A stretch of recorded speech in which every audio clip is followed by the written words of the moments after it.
Outside the garrison, the gates stand tall as life goes on as usual. Inside, Captain Terran marches toward the office. He wants to know why the red flag was raised. Aaron meets him with the grim news. There have been fatalities in the Centurion forest. Some herb gatherers ignored the warnings and wandered straight into a restricted zone. Terran asks for details on the situation, but the news only gets worse. The gatherers weren't alone. They had 6 mercenaries with them, and none of them have been seen since. Terran asks how many men can be mobilized immediately. Aaron counts 70, excluding the wounded. He tells him to gather 50 and leave out the lightly injured. They need to move fast. Terran is worried. The missions are coming faster than they used to, and it feels like the forest itself is changing. The unit gathers in the courtyard for the briefing. Terran gives the order for everyone to grab their weapons and prepare for deployment. Damian steps out of the crowd. He and the other recruits want to go too. Terran shuts him down immediately. He doesn't care how good their training results were. Real combat is a different world. Damian doesn't back down. He and Kyle argue they can at least act as porters in the rear. Terran clenches his jaw. It's embarrassing that the unit is so thin they have to rely on trainees. Fine, he allows it, but with one rule. They stay in the back and they don't fight. He tells Dianel to get the spare equipment over to the boys. Damian takes the gear, but his mind is elsewhere. He knows this forest all too well from his past life. He remembers exactly what's waiting in there. It's a demon. This isn't just another monster hunt. It's something far worse. In his old life, he saw a single demon orc crush an iron wolf like it was nothing. That shouldn't even be possible. It usually takes a whole pack of orcs to bring one of those wolves down. That monster was the reason the Neocalit's unit was eventually disbanded in that timeline. Carrying the heavy pack, Damian struggles to sort through the flood of memories. He needs to see the threat with his own eyes, even if he has to do it as a porter. Terran shouts out one last check for the group. He reminds everyone to think through every possibility once they're out in the field. The objective is simple: return alive, no matter what. The unit starts the march. Damian follows along, ready for his first real battle in this new life. They reach the edge of the deep woods. Terran orders them to move in teams of 3 but stay within sight. He leads Damian and Kyle deeper into the trees. It looks like a normal forest, but the air feels heavy to Damian. Something is definitely off. After years on the front lines, his survival instincts are firing on all cylinders. He grips his spear tighter. Every sense in his body is telling him this place is a death trap. A sharp signal whistle pierces the silence. Terran turns and sprints toward the sound. He finds a soldier waiting for him, looking completely shaken. The scene is a bloodbath. Bodies are torn apart and scattered across the clearing. Terran looks at the discarded blades. These people were so terrified they didn't even draw their weapons. He stares at the shattered trees. Whatever did this isn't just a monster, it's something much worse. Aaron wonders if they're actually dealing with some kind of bear monster. But Captain Terran is certain that no bear in this forest is capable of this much destruction. Aaron asks if it could have been an ogre instead. Terran still has his doubts. They continue to survey the carnage left behind in the clearing. Damian stands before the massive corpse of a red bear. He confirms that, based on the body, it's definitely a bear-type monster. Judging by the spacing of the claw marks, the creature's forepaws must have been enormous. Damian points to the splintered wood of a nearby tree to highlight the beast's power. Terran is impressed by the quick analysis. He asks the kid where he picked up such detailed tracking knowledge. Damian keeps his cover story simple, claiming his father was a hunter. Terran accepts it, satisfied with the explanation. Kyle is confused. He remembers Damian saying his father was in the army. Damian shoots him a silent look to keep him quiet. Terran decides to call the search for now. He orders the men to gather the bodies and prepare to head back. He knows pushing deeper into the woods, without knowing their enemy, would be a death sentence. Damian smiles. He's starting to see why everyone respected Terran as an outstanding commander in his past life. Terran urges the men to pick up the pace and get moving. Suddenly, Damian senses flare. He screams for everyone to get down immediately. A massive boulder crashes into the group with a thunderous impact. A soldier screams in agony as the rock pins his leg to the ground. The rest of the unit is in shock. Damian calls out for Kyle to move and help. The big guy throws his back into the boulder, trying to lift the crushing weight. Damian rushes in to help him, putting every ounce of his strength into the effort. Together, they manage to heave the heavy stone, just enough to free their comrade. Taran orders everyone to help with the rescue immediately. The soldier groans, his leg badly mangled under the pressure. Taran looks at the wound in despair, but Damian is already reaching for his pack. He hands the man some herbs and tells him to chew them to dull the pain. Taran is shocked that herb is a mancho, a well-known poison. Damian explains that when eaten with nemoja fruit seeds, the poison is neutralized, leaving only the sedative effect. He tells the man to keep chewing as long as he can stay awake to draw out the juice. Taran stares at the boy, wondering how a mere trainee could have this kind of knowledge. Damian interrupts his thoughts. They need to move now because that rock didn't fall on its own, it was thrown. A heavy thud shakes the ground. Damian's face goes dark as he realizes the threat is already here. A massive, demon-corrupted black bear emerges from the trees, eyes glowing with an unnatural red light. The soldiers are paralyzed with fear.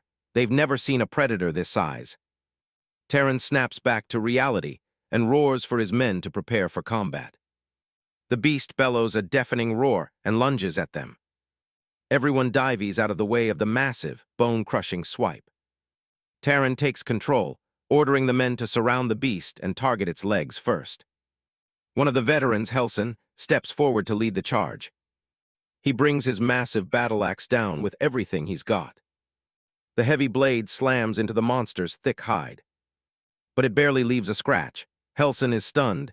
His strikes usually slice right through an orc's thigh. "Helson, pull yourself together," Taran bellows, trying to keep his soldier's head in the game as the beast lunges. The black bear, its eyes glowing with an unnatural demonic red, lashes out with a devastating swipe of its claws. The impact is brutal, catching Helson off guard and throwing him back with a sickening sound. The soldier is sent skidding across the grass, his weapon flying from his hands as he loses his footing. The beast doesn't stop, looming over the dazed man with a low, menacing growl. It raises a massive, blood-stained paw high into the air, ready to crush anything in its path. The bear slams its limb down, the sheer force of the blow cracking the earth and shaking the clearing. Taran manages to draw the beast's ire, his own face contorted with the strain of parrying the monster's raw strength. He sees 3 of his men already down and realizes he can't let this monster leave the forest alive. "Attack it now," he bellows, signaling the rest of the unit to converge on the creature. Taran drives his sword deep into the monster's flank, urging his men to keep up the pressure and pierce through its hide. Aaron pushes the rookies back, making sure they stay clear of the creature's dangerous death throes. Taran barks an order to Dianel, seeing a perfect opening for the silver-haired trainee to strike. Dianel moves with surprising speed and precision, delivering a clean, deep slash to the beast's leg. The bear roars in agony, its massive head thrown back as it finally begins to lose its footing. Taran stands firm as the creature collapses to the ground, its strength finally spent. He raises his blade one last time, his gaze turning cold and final. It's over now. Damian watches from a distance, sensing something he hasn't felt in a long time, the unmistakable aura of mana.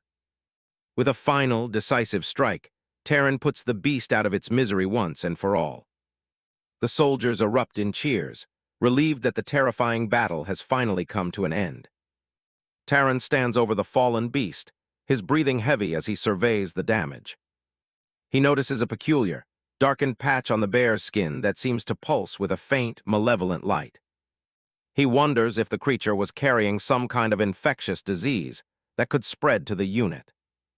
Damian steps forward, his expression grim as he looks at the corrupted flesh. It really is that spot. He knows that such an abnormal creature could only exist through one dark, forbidden method. Damian realizes he must find out exactly where this corrupted beast originated from before it's too late. Taryn orders Aaron to stand guard, while Brent begins the task of skinning the animal for its hide. Wait, Damian interrupts. I don't think we can use this creature's skin for anything. Taryn is taken aback by the boy's sudden interruption. What the hell do you mean by that? He looks at Damian and realizes the boy seems to have a depth of knowledge that far exceeds his rank. Taryn decides to trust the boy's warning. Abandon the skin and we return, and rookie. He orders Damian to follow him immediately as the unit prepares to head back to the garrison. Back at the fort, Taryn gestures for Damian to take a seat in his office. He asks the boy point-blank if he knows anything about the strange black spots they saw in the forest. Damian answers honestly. It seems the creature was poisoned by demonic energy. Taryn is shocked. Demonic energy? Are you referring to what black mages use? He asks if there's a black mage hiding in the forest, reminding Damian that black magic is strictly outlawed. Damian admits he can't be sure, but the presence of such energy is a sign of a greater evil at work. Demonic energy is a foul power drawn from forbidden worship, and it brings only a miserable death to those it touches. Damian recalls how the Centurion forest once held a magic stone, imbued with this very energy. He wonders if the signs of that future tragedy are already starting to manifest during this period. He thinks about the future incidents involving demon-possessed monsters that will eventually shake the Empire. Damian's eyes widen as the realization hits him. If this is truly only the beginning of the demonic energy's spread, he still has a chance to change the future. In his mind's eye, he sees the horrific transformations that demonic energy inflicts upon the world's creatures, twisting them into mindless engines of destruction. Taryn leans forward, his gaze searching Damian's face for any sign of a lie. He demands to know how a mere trainee could possibly know such classified facts. Thinking quickly, Damian concocts a story about his father, claiming the man had encountered a similar phenomenon in the past. Taryn's interest is piqued.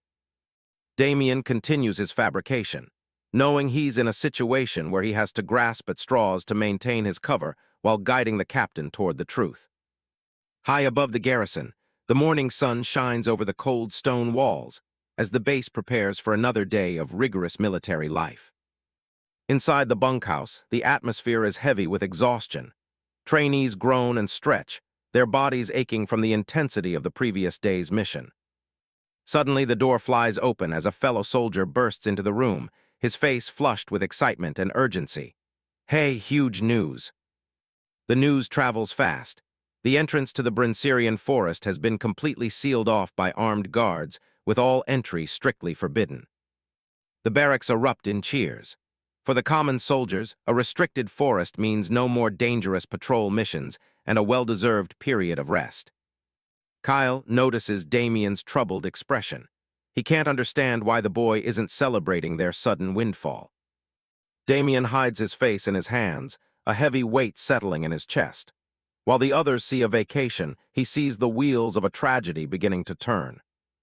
The sound of heavy, rhythmic marching catches the attention of the recruits as a group of soldiers approaches the training area.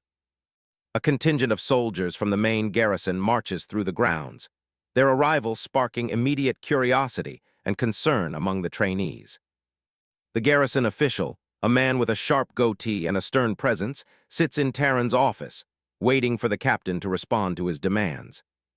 Taryn enters the room, his expression sour. He already knows that a visit from the garrison's top brass rarely leads to anything positive. The official informs him that, thanks to his report, the temple has confirmed the presence of an evil aura on the beast's corpse and has agreed to cooperate. Taryn's mind races. This means Damian's claims were far more accurate than he wanted to believe. The forest truly is tainted by demonic energy. The official explains that they will be conducting a joint search operation, led by a priest specifically trained to purify such dark corruption. Taryn remains silent as the realization sinks in. To properly identify the source of the demonic energy, they need the one soldier who knows its signs best. Taryn tries to protest, arguing that sending a rookie with no field experience into the heart of a demonic corruption is dangerously irresponsible. But he knows the cold logic of the Empire. If he refuses the proposal, his entire unit will likely face severe disciplinary action and penalties. With a resigned sigh, Taran turns to his subordinate, Aaron, and gives the inevitable order that will change everything for the young trainee. Go fetch Damian. As the command is given, Damian feels the weight of his future knowledge pulling him back into the shadows of the Brinserian forest. At the unit base, the day starts with a booming salute to the kingdom. Inside, Damian spots some unfamiliar uniforms and realizes the garrison has actually come all the way to their base. He wonders what they're after as he's ushered toward the commander's office. Taran gets straight to the point, telling him there's a specific reason he's been summoned. Damian stays quiet, waiting for the catch. Taran gives him an out, saying he's free to turn down the request if he doesn't want to go. But Damian doesn't hesitate, saying he'll go, knowing that if he waits any longer it might be too late. The response catches the captain off guard. Damian insists that he really wants to help out if he can. Plus, he argues that if he goes personally, they'll have a much better shot at tracking down the demonic energy. Taran relents and gives the green light, dismissing him for now. Damian acknowledges the orders with a quick salute, while Taran promises to update him on the schedule soon. Later at the gates, Taran double-checks to see if the kid is really okay heading out on his own. Damian just smiles and says he actually prefers it that way, even as Taran offers to send some seniors along for backup. He laughs it off, claiming it'll be a lot easier to make a run for it if things get ugly. Taran just sighs, giving the rookie one final warning: combat is strictly off-limits. Damian salutes again, promising to stay safe and even bring back some rare herbs for the rest of the squad. As he heads out, the commander watches his back, looking a bit uneasy. Taran can't help but sigh, remarking that they've definitely picked up a very strange rookie this time. Out in the field, a full search party is already mobilized and moving into the woods. Leading the charge are Captain Basil of the Urkel garrison and Priestess Claire from the temple. Damian watches them from a distance, thinking this is a pretty heavy-duty lineup just for a forest search. Basil walks up and asks if he's the kid named Damian he's heard about. Damian looks him dead in the eye and confirms it. When the captain keeps staring, Damian bluntly asks if there's a problem. He reminds the man that since they're from different units, he's basically just a stranger to him. He shrugs, basically telling the officer that his rank doesn't mean anything to him here. Basil is left speechless as Damian tells him not to be so stiff, promising he'll still cooperate as much as possible. The captain can only stare, wondering what kind of madman he just got stuck with. Priestess Claire notices the tension and asks about the newcomer. Basil explains that the kid is a rookie from Neocalites, who was the first one to raise suspicions about the demonic energy. Claire's eyes narrow as she realizes he might know more than he's letting on. She follows him into the trees, curious about his senses. Damian stops when he realizes she's behind him, recognizing her as the priestess.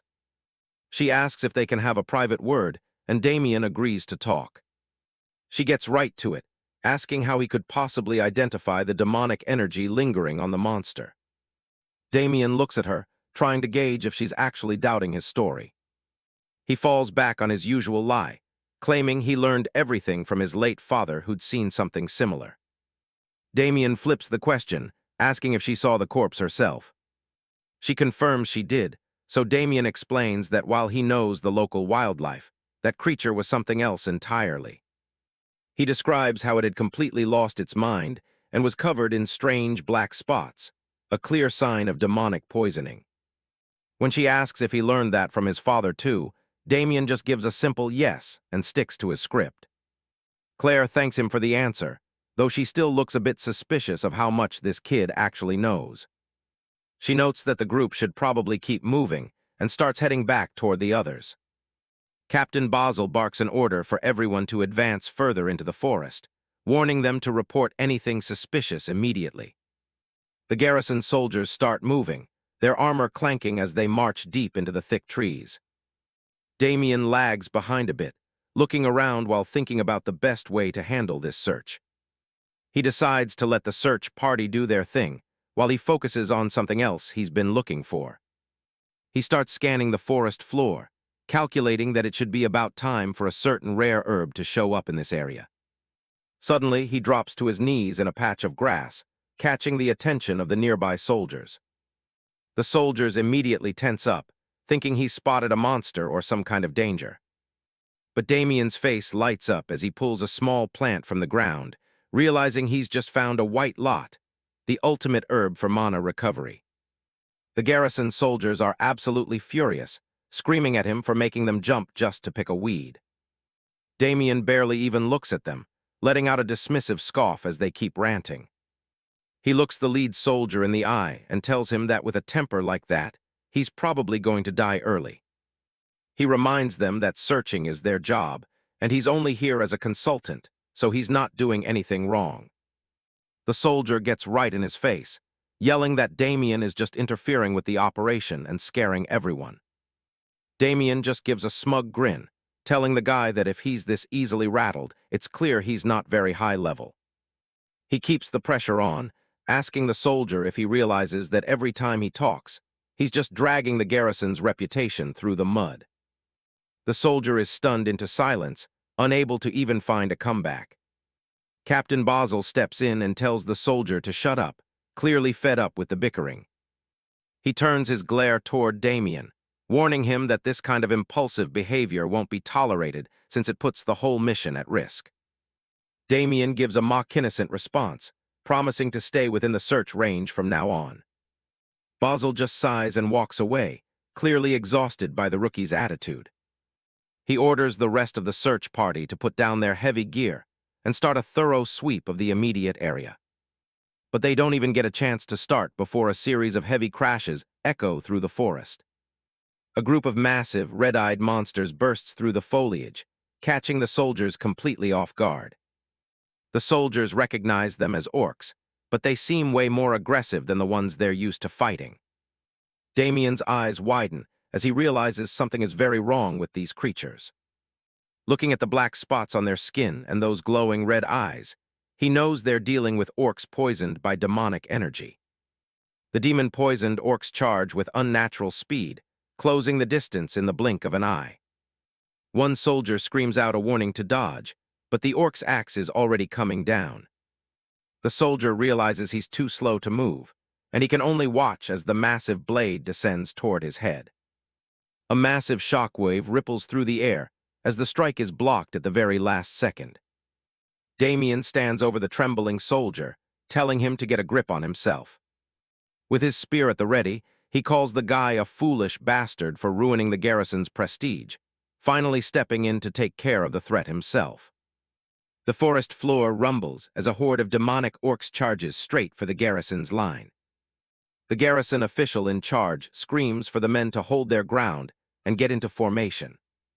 He points out 3 soldiers, ordering them to drop back and make sure Priestess Claire stays protected.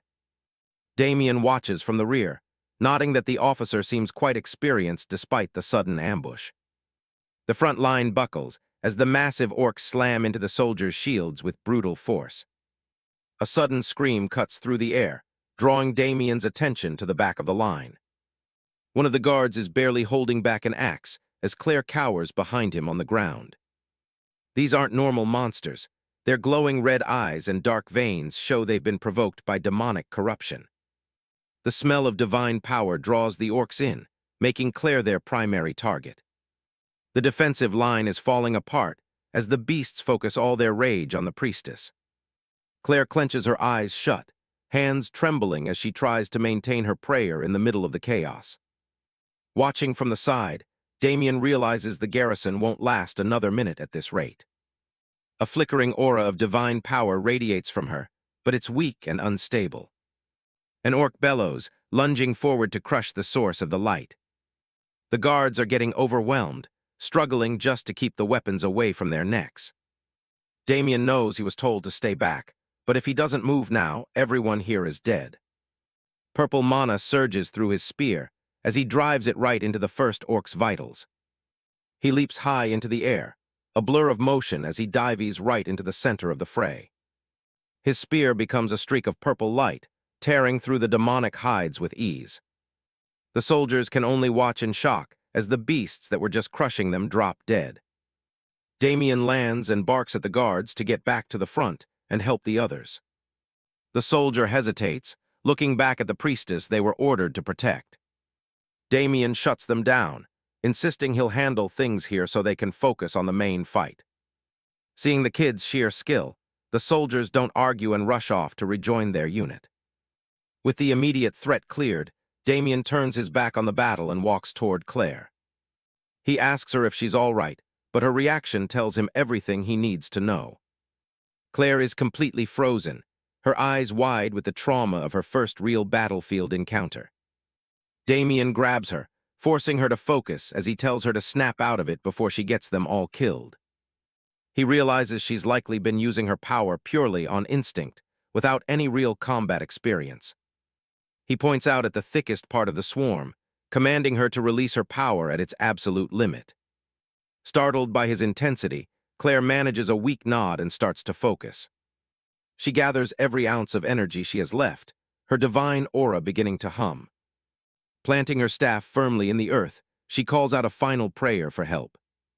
A massive wave of golden energy erupts from her, flooding the entire forest floor. Even Damian is taken aback. He expected potential, but not the raw strength of a high priestess.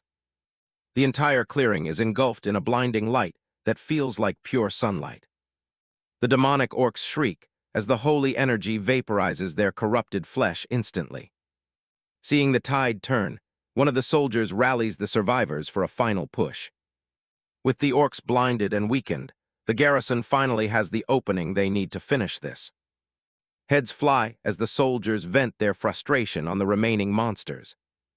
They drive their blades home, clearing the immediate area of the demonic pack. Damian watches as the last of the threat is neutralized, the forest falling silent once more. An orc's severed head rolls across the grass, coming to a stop as the sound of battle finally fades. The surviving soldiers stand in the middle of the clearing, panting heavily while they try to process that it's finally over. Wiping sweat and blood from his face, the garrison official orders his men to count the casualties and report the wounded immediately. He tells them to recover the bodies of their fallen comrades. He refuses to leave anyone behind. He turns to Priestess Claire, asking if they need to push further into the forest to finish the job. From under her hood, she speaks up, stating there's no need to go any deeper for now. Claire crouches over one of the massive corpses, confirming that the monsters were definitely poisoned by demonic energy. She looks toward the dark tree line, warning that whatever is happening deeper inside the forest is likely much worse than this. The officer agrees, nodding they'll need to form a proper subjugation force once they've delivered a formal report. Hearing that, Damian lets out a small, satisfied smirk. Things are finally moving in the direction he wanted. He knows the Neocalit's unit will be at the vanguard of the coming mission, and he plans to be right there with them. A soldier walks up to him, looking a bit hesitant after seeing the kid's terrifying display of skill. He finds his voice and thanks Damian, admitting that he'd be dead right now if it wasn't for his help. Two other guards bow deeply, echoing the sentiment and offering their genuine gratitude to the young spearman. Damian looks a bit awkward, scratching the back of his neck and telling them not to make such a big deal out of it. He lets out a quiet sigh, clearly not used to people being this appreciative of his actions. He kneels down and opens his bag, thinking about the effort he put into gathering these herbs for his own unit. He sifts through the high-quality plants he collected earlier, weighing his options. He stands up and walks over to the officer, who is busy coordinating the retreat. "Excuse me," Damian says, before bluntly asking the officer to go back and beat up the herb gatherers in Urkel. The officer stares at him in pure confusion, wondering why this kid is suddenly talking about local merchants. Damian holds up the bag of rare herbs, explaining that the gatherers in Urkel have been running a massive scam. He tells him they've been charging 5 times the market price, draining the life savings of the very soldiers risking their lives. Instead of keeping the valuable haul for himself, he hands the bag over and tells the officer to use it to treat the wounded. The officer is stunned into silence by the gesture, barely managing to choke out a thank you. Realizing they have what they need, He bellows for the men to pull back and focus on getting the injured to safety. Damian hoists his bag and spear over his shoulder, ready to head back to his own camp. From under her hood, Claire watches him walk away, a faint, intrigued smile playing on her lips. Back at the Neo-Calit's headquarters, Damian stands at attention as he delivers his formal report. Captain Terran listens from behind his desk, asking if anything significant happened during the search. Damian keeps it professional, explaining that they completed the search and encountered a unit of orcs. He mentions that the priestess confirmed the presence of demonic energy, just as they had suspected. Terran closes his eyes, processing the weight of the news while nodding slowly. Damian places a small, heavy box on the desk, explaining it was sent by the Urkel garrison captain as a gift. Terran looks at the box with a puzzled expression, asking Damian if he has any idea what's inside. Damian recalls the officer's gratitude, mentioning that he promised a massive audit of the corrupt herb traders. A small smile of satisfaction crosses Damian's face as he realizes his plan to fix the local economy actually worked. Terran seems impressed but maintains his composure, telling the recruit he's dismissed for the time being. Once Damian leaves, Terran leans back and starts to think about the boy's strange behavior. He sits down with the garrison official, who stayed behind to deliver a more personal account of the mission. The officer looks Terran dead in the eye and asks if he's aware that his new recruit is already capable of using mana. Terran looks at the bag of herbs on his desk, realizing Damian could have been rich if he just sold them instead of giving them away. Damian hands over the bag of gathered herbs, suggesting they be used to treat the unit members who were injured in the skirmish. Watching the young man leave, Terran remains deep in thought, convinced that Damian is anything but a normal recruit. As he walks through the barracks, Damian curiously turns the small gift box over in his hands, wondering what could be hidden inside. He carefully pries the lid open, half expecting a simple ring artifact but hoping for something more substantial. His eyes widen as he discovers a bottle of mana enhancement elixir nestled within the velvet lining. A sly grin spreads across his face as he wonders how the garrison official managed to get his hands on such a rare treasure. Just as he's celebrating his luck, a massive trainee looms over him, casting a shadow across his path. Because he was startled, Damian landed an elbow strike to Kale's chest, sending the big guy reeling in pain. The trainee laughs at Damian's startled reaction, demanding to know what he's trying to hide inside his jacket. Damian quickly puts on an innocent face and whistles, claiming it's just some medicine the captain gave him for his battle injuries. The trainee sighs with envy as they walk together, while Damian warns him that they'll be seeing plenty of real combat soon enough. When Damian finally returns to the common room, he's greeted by a chorus of voices shouting his name in excitement. His fellow recruits swarmed him immediately, with one boisterous soldier even reaching out to playfully pinch his cheek. He looks slightly overwhelmed by the sudden attention, explaining that he only gathered a few herbs with the unit's well-being in mind. The rowdy atmosphere is silenced as an instructor enters the room, clapping his hands to command everyone's attention. He makes a major announcement.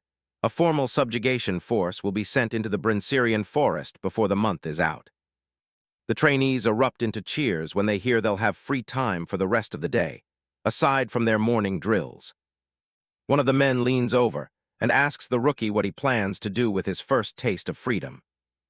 Damian doesn't answer immediately, his attention instead drawn to a quiet figure heading toward the exit. He calls out to Dianel, who curtly explains that he intends to spend his time training alone. Damian watches him go, nodding the intense, almost desperate focus in the older trainee's eyes. Another soldier scoffs, calling Dianel a practice bug, who never knows when to take a break and just relax. Out on the training grounds, Dianel's sword is driven deep into the dirt, abandoned for a moment of rest. He leans over his knees, gasping for air and cursing the fact that he feels like he isn't making any progress at all. His mind drifts back to the chaos in the forest, where he felt the crushing weight of his own limitations during the fight. Sweat pours down his face as he clenches his teeth, terrified that he'll be left behind if he doesn't find a way to get stronger. His brooding is interrupted when he spots Damian heading out past the barracks and toward the tree line. Dianel narrows his eyes, wondering why the newcomer is heading back into the woods instead of resting with the others. He follows at a distance and watches Damian sit in a secluded clearing, realizing the boy has been doing this almost every day. He recalls the rumors of Damian's incredible performance in battle and begins to suspect there's a secret to his strength. Determined to find out for himself, Dianel decides he has nothing to lose by observing the rookie's methods. Unaware he's being watched, Damian settles onto the forest floor and prepares to begin his personal session. He pulls out the elixir once more, looking at the glowing liquid and deciding that it's finally time to begin the process. Without hesitation, he uncorks the bottle and swallows the contents, feeling the surge of mana immediately. The intensity of the condensed energy surprises him, sending a shock through his system as it begins to circulate. He closes his eyes and forces his mind to focus, knowing that opportunities like this are incredibly rare. Violet mana begins to swirl around him in a violent vortex as he starts the grueling process of absorption. Time passes as the afternoon light fades away, leaving the forest bathed in the deep blues of twilight. Damian finally slumps over, exhausted and drenched in sweat as the sun disappears behind the horizon.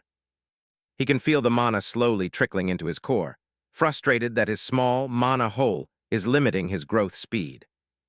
He's suddenly jerked out of his thoughts by a voice calling out to him from the shadows of the trees. Dianel steps into the clearing, looking confused and demanding to know why Damian has been meditating for so long. Damian curses under his breath, realizing his obsession with his meditation caused him to lose track of his surroundings. Dianel stands calmly in the clearing, revealing that Damian's nightly disappearances haven't been as secret as he thought. He brings up the reports from the search operation, questioning how a mere trainee managed to slay demonic orcs with such efficiency. A heavy silence falls between them as Dianel slowly reaches for the hilt of the blade strapped to his waist. With a single, fluid motion, he unsheathes his sword and demands that Damian prove his strength in a real fight. Damian is taken aback, reminding his comrade that unauthorized duels between unit members are strictly against the rules. However, the raw determination in Dianel's icy gaze tells Damian that the rules are the last thing on the other man's mind. A fleeting thought of a past life crosses Damian's mind, making him wonder if their fates were intertwined long before this moment. Instead of arguing, Damian cuts straight to the heart of the matter, asking Dianel just how long he has been stuck at his current level. The directness of the question clearly rattles Dianel, who hadn't expected the rookie to see through his mask so easily. Damian presses the advantage, his crimson eyes locking onto Dianel, as he demands to know when the stagnation began. For a moment, the only sound in the forest is Dianel's labored breathing, as he struggles to find the words to answer. He finally breaks, admitting that for the last 3 months, his progress has come to a grinding halt regardless of his effort. Damian offers a sympathetic nod, acknowledging that he understands the bitterness of hitting a ceiling all too well. He reflects on the dangers of improper training, knowing that without the right direction, even the most talented can lose their way.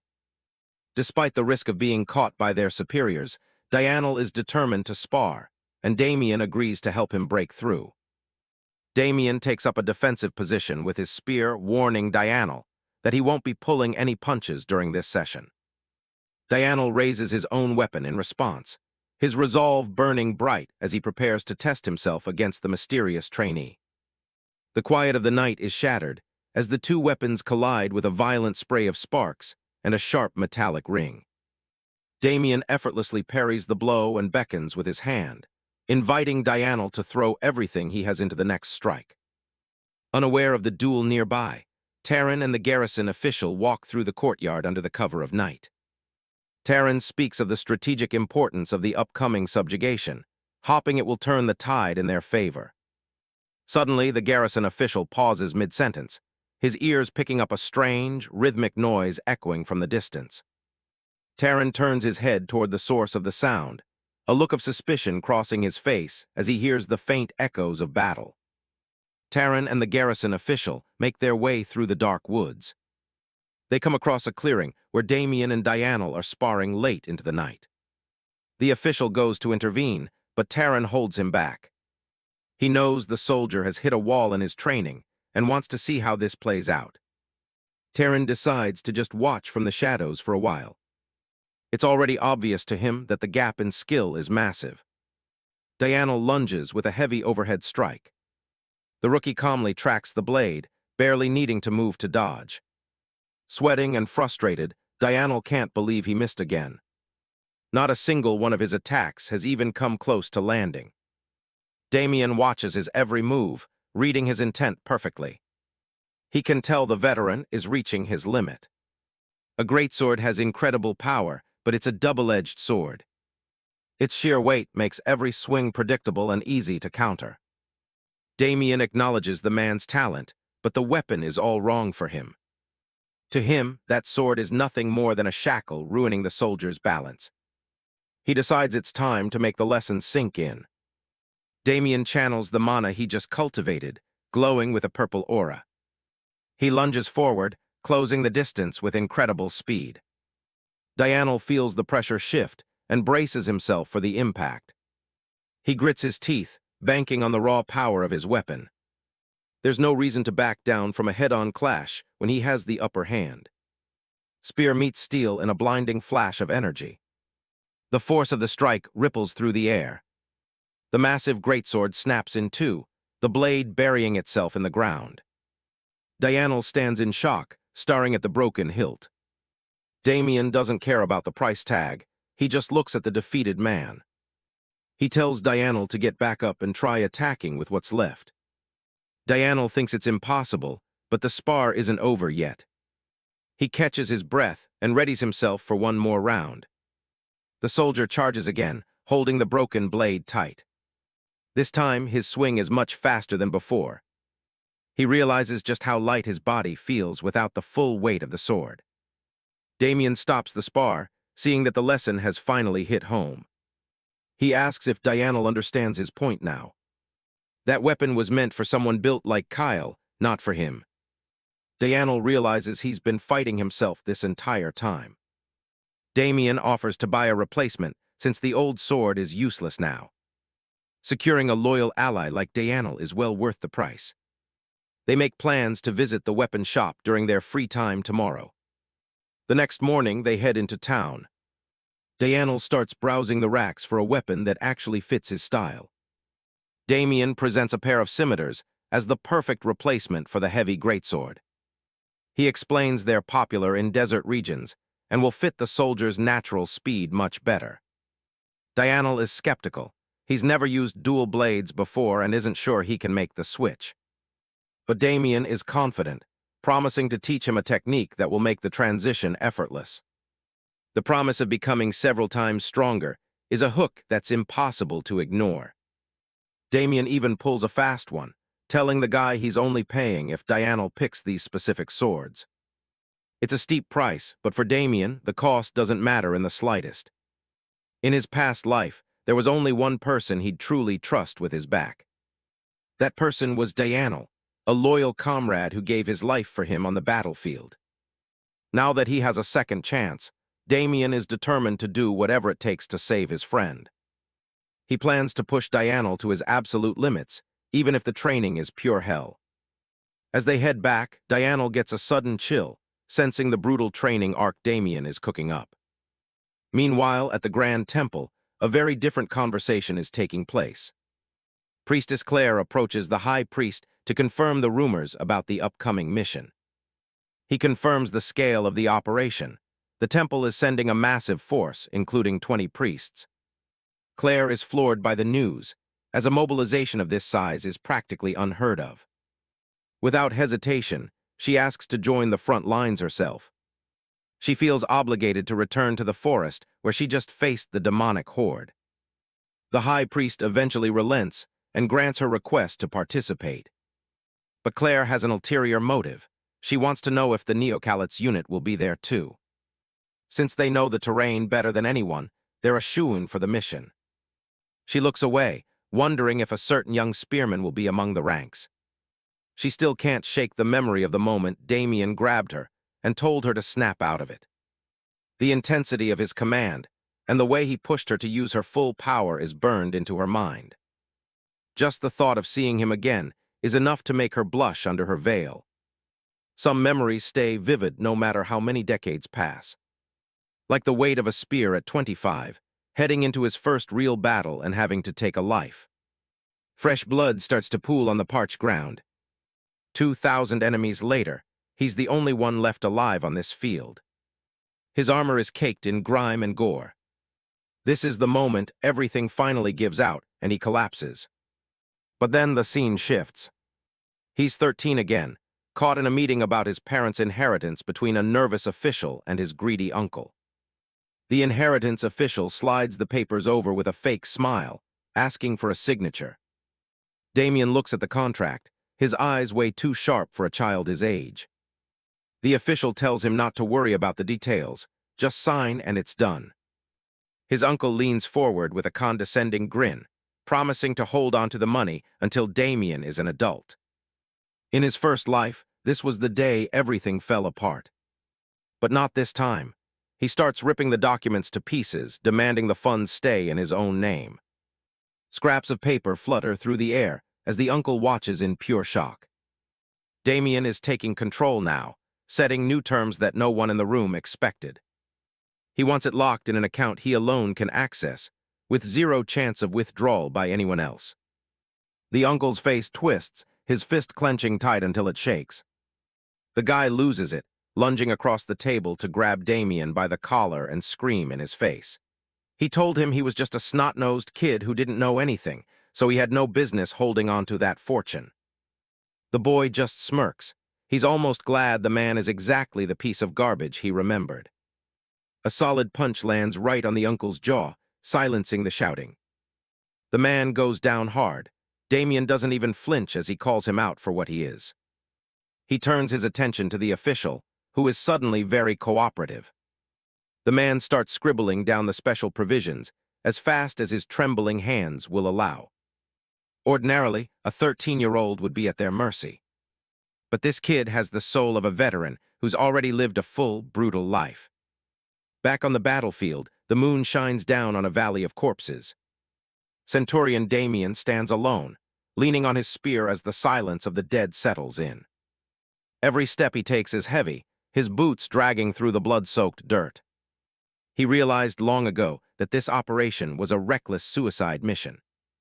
As a centurion of the Baroque kingdom, he had a duty to see it through, even against impossible odds. A ragged, blood-choked breath escapes his lungs. His vision starts to fail him, everything blurring through the slits of his helmet. He finds one of his own men lying in the dust, eyes wide and empty. With trembling fingers, he reaches out to finally let his comrade rest in peace. The weight of it all hits him, and he sinks to his knees among the fallen. He slams a fist into the ground, cursing the fact that he wasn't strong enough to save them. Dark blood continues to seep through the gaps in his armor. His strength is gone. He stumbles one last time, his vision darkening. The helmet falls from his head and rolls away across the stones. He slumps back against the bodies of his friends, staring up at the cold night sky. As he watches the moon, he wonders if things would have been different if he'd started his journey just a few years sooner. Just once, if he's given just one more chance, he'd do it all differently. He could have truly conquered the battlefield with the comrades he lost. But reality is cruel, and his vision starts to fade as his life slips away. He was certain he'd drawn his final breath, until a sudden light changes everything. He wakes up clutching a bedsheet, his heart hammering against his ribs. This isn't the afterlife. He's back in his childhood bedroom, 17 years in the past. He stares at his hands, small and free from the calluses of 1,000 battles. He immediately checks his lower abdomen, searching for the source of a warrior's strength. In his first life, his mana core was irreparably damaged. This time, it's perfectly intact. This changes the entire trajectory of his future. Last time, his life was ruined the moment his inheritance was stolen. He spent his youth as a street rat, eventually being framed for a crime and thrown into prison.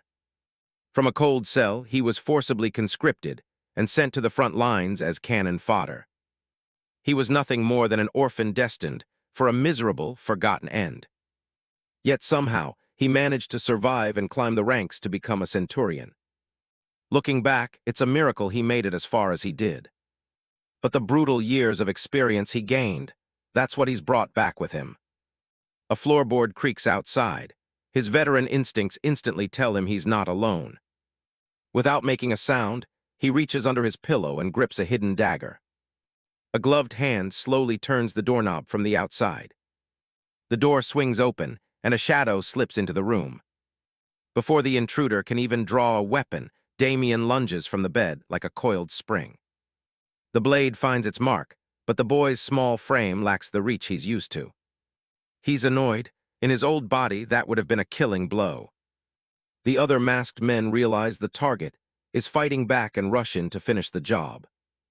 Damian moves with a fluid grace that completely baffles the professional killers.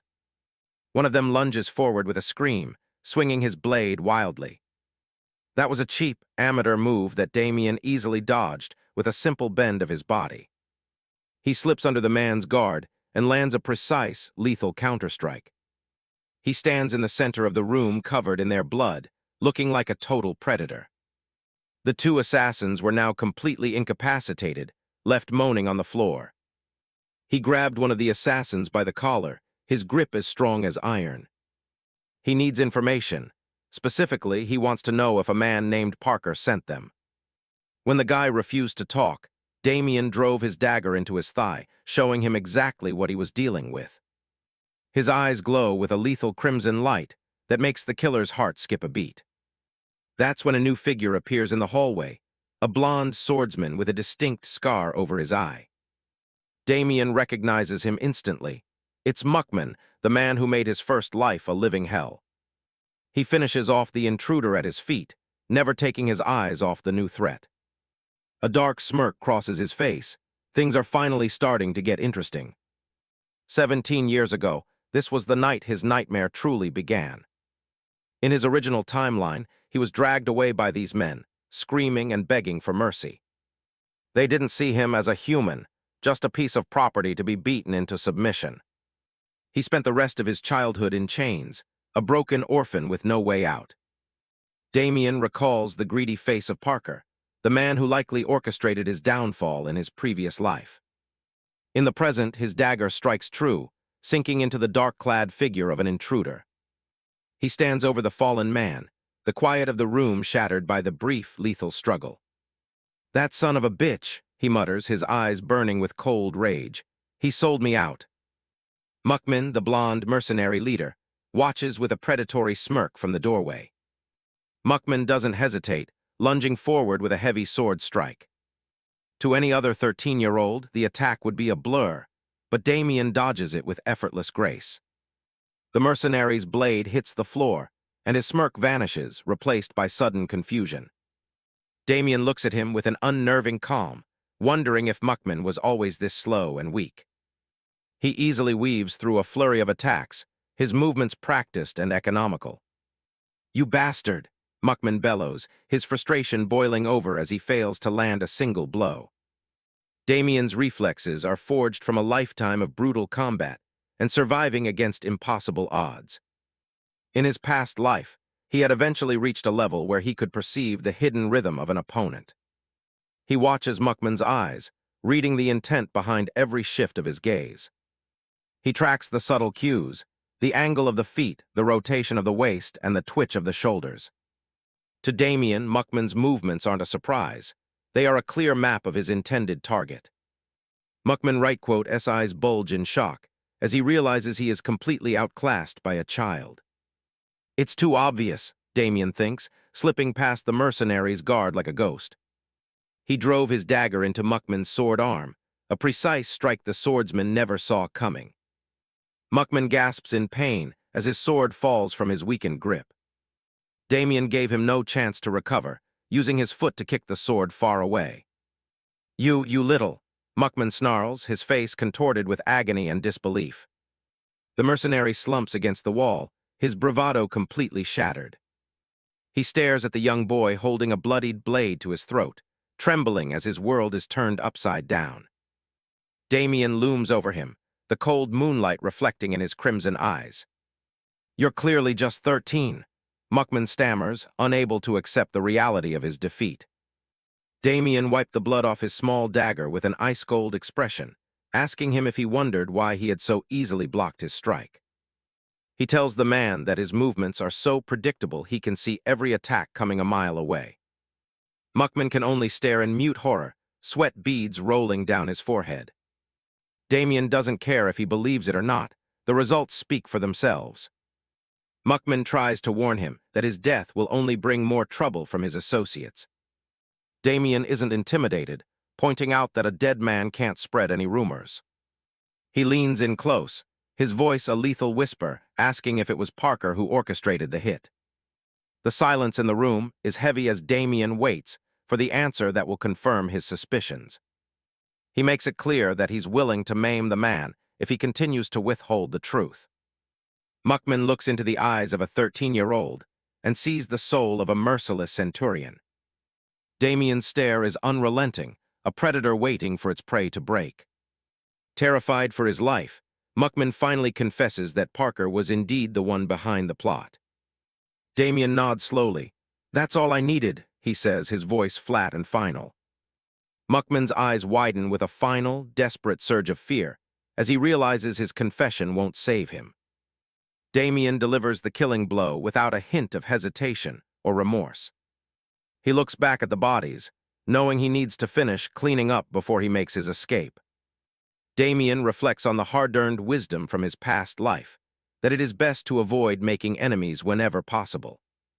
However, he knows that once an enemy is made, there is only one logical course of action. He stares coldly at the bloody scene in his room, reinforcing his resolve.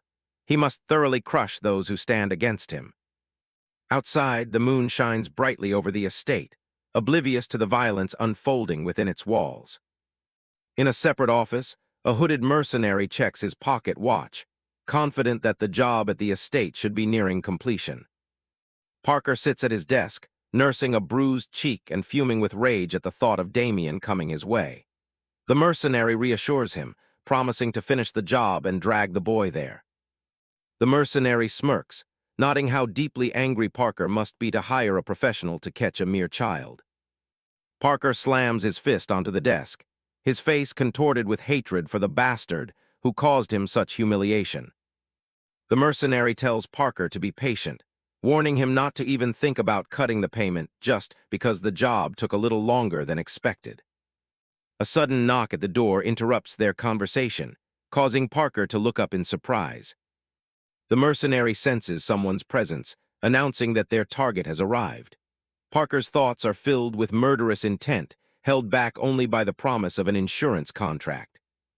Once the contract is settled, Parker vows to completely destroy the boy who has caused him so much trouble. The mercenary wondered why it was taking so long, assuming his underlings had already returned. With a sudden burst of movement, a figure enters the room, catching the mercenary off guard. Parker lets out a startled yelp from behind his desk, while the mercenary wonders if his partner failed. Damian steps into the light, spear in hand, his expression calm and determined. "Are you Damian?" the mercenary asks, only to be met with a mocking retort. The mercenary's brow furrows, as the young boy has the audacity to call him a lackey. Damian doesn't mince words, calling the man a lackey for the pig sitting behind the desk. The mercenary bursts into a cold laugh, finding the boy's arrogance amusing despite the situation. Parker's eyes bulge in shock and greed, as the mercenary demands a triple commission fee for this unexpected turn of events. The mercenary justifies the increase, claiming they have already suffered a huge loss at the boy's hands. He gestures toward Damian's weapon. "Do you see the blood on the end of that stick?" he asks, his voice low and dangerous. Damian stands his ground, the blood-tipped spear a testament to the lives he's already taken tonight. To the mercenary, the boy is an unexpected variable that must be dealt with swiftly. Parker is sweating bullets, panicking over how much this is going to cost him. Montel starts putting his sword away, ready to walk off the job. Parker loses his mind, begging him to stay. The mercenary looks back at Damian, who hasn't shifted from his fighting stance for a second. Damian's cold stare is enough to make Parker squeal in terror. Desperate, Parker screams that he'll triple the pay just to keep the mercenary in the room. That was all Montal needed to hear. He draws his blade again, satisfied with the new deal. He tells Damian he doesn't care about his fallen men. It's all just business. Damian looks him dead in the eye and says that he actually has plenty of feelings about this. He remembers his past life, being hunted through alleys like a dog by bastards just like them. Half his previous life was spent rotting in the slums after they destroyed his mana core. He grips his spear, promising that no one is getting a free pass this time. He tells the mercenary to stop asking why and just prepare to die.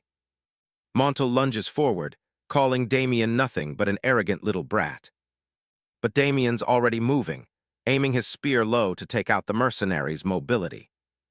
Montal's eyes go wide as he realizes the kid isn't fighting like an amateur. Damian spins his spear with veteran precision. Montal realizes he's in real trouble. Their weapons clash, sending sparks flying across the office. Damian stays light on his feet, dodging and weaving through every strike. Montal tries to find an opening, but the kid is too fast. The mercenary intended to strike high, forcing the boy to defend his face. Once the opening appeared, he intended to drive his blade into the boy's leg. Everything was going according to the mercenary's plan, as his relentless strikes kept the boy on the defensive.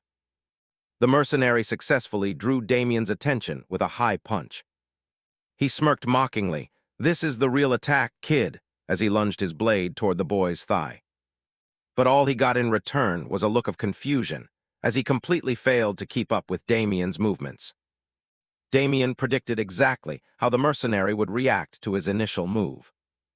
A heavy blow connects, sending Montal stumbling back with a groan. Damian just stands there, perfectly calm, telling him he saw it all coming. Montal grits his teeth, cursing the little brat who's systematically dismantling him. He lets out one last desperate scream and lunges in to kill. But his eyes go vacant as the realization of his failure hits him. The mercenary hits the floor in a heap of blood. Damian looks down at the body, acknowledging the guy was stronger than the usual thugs.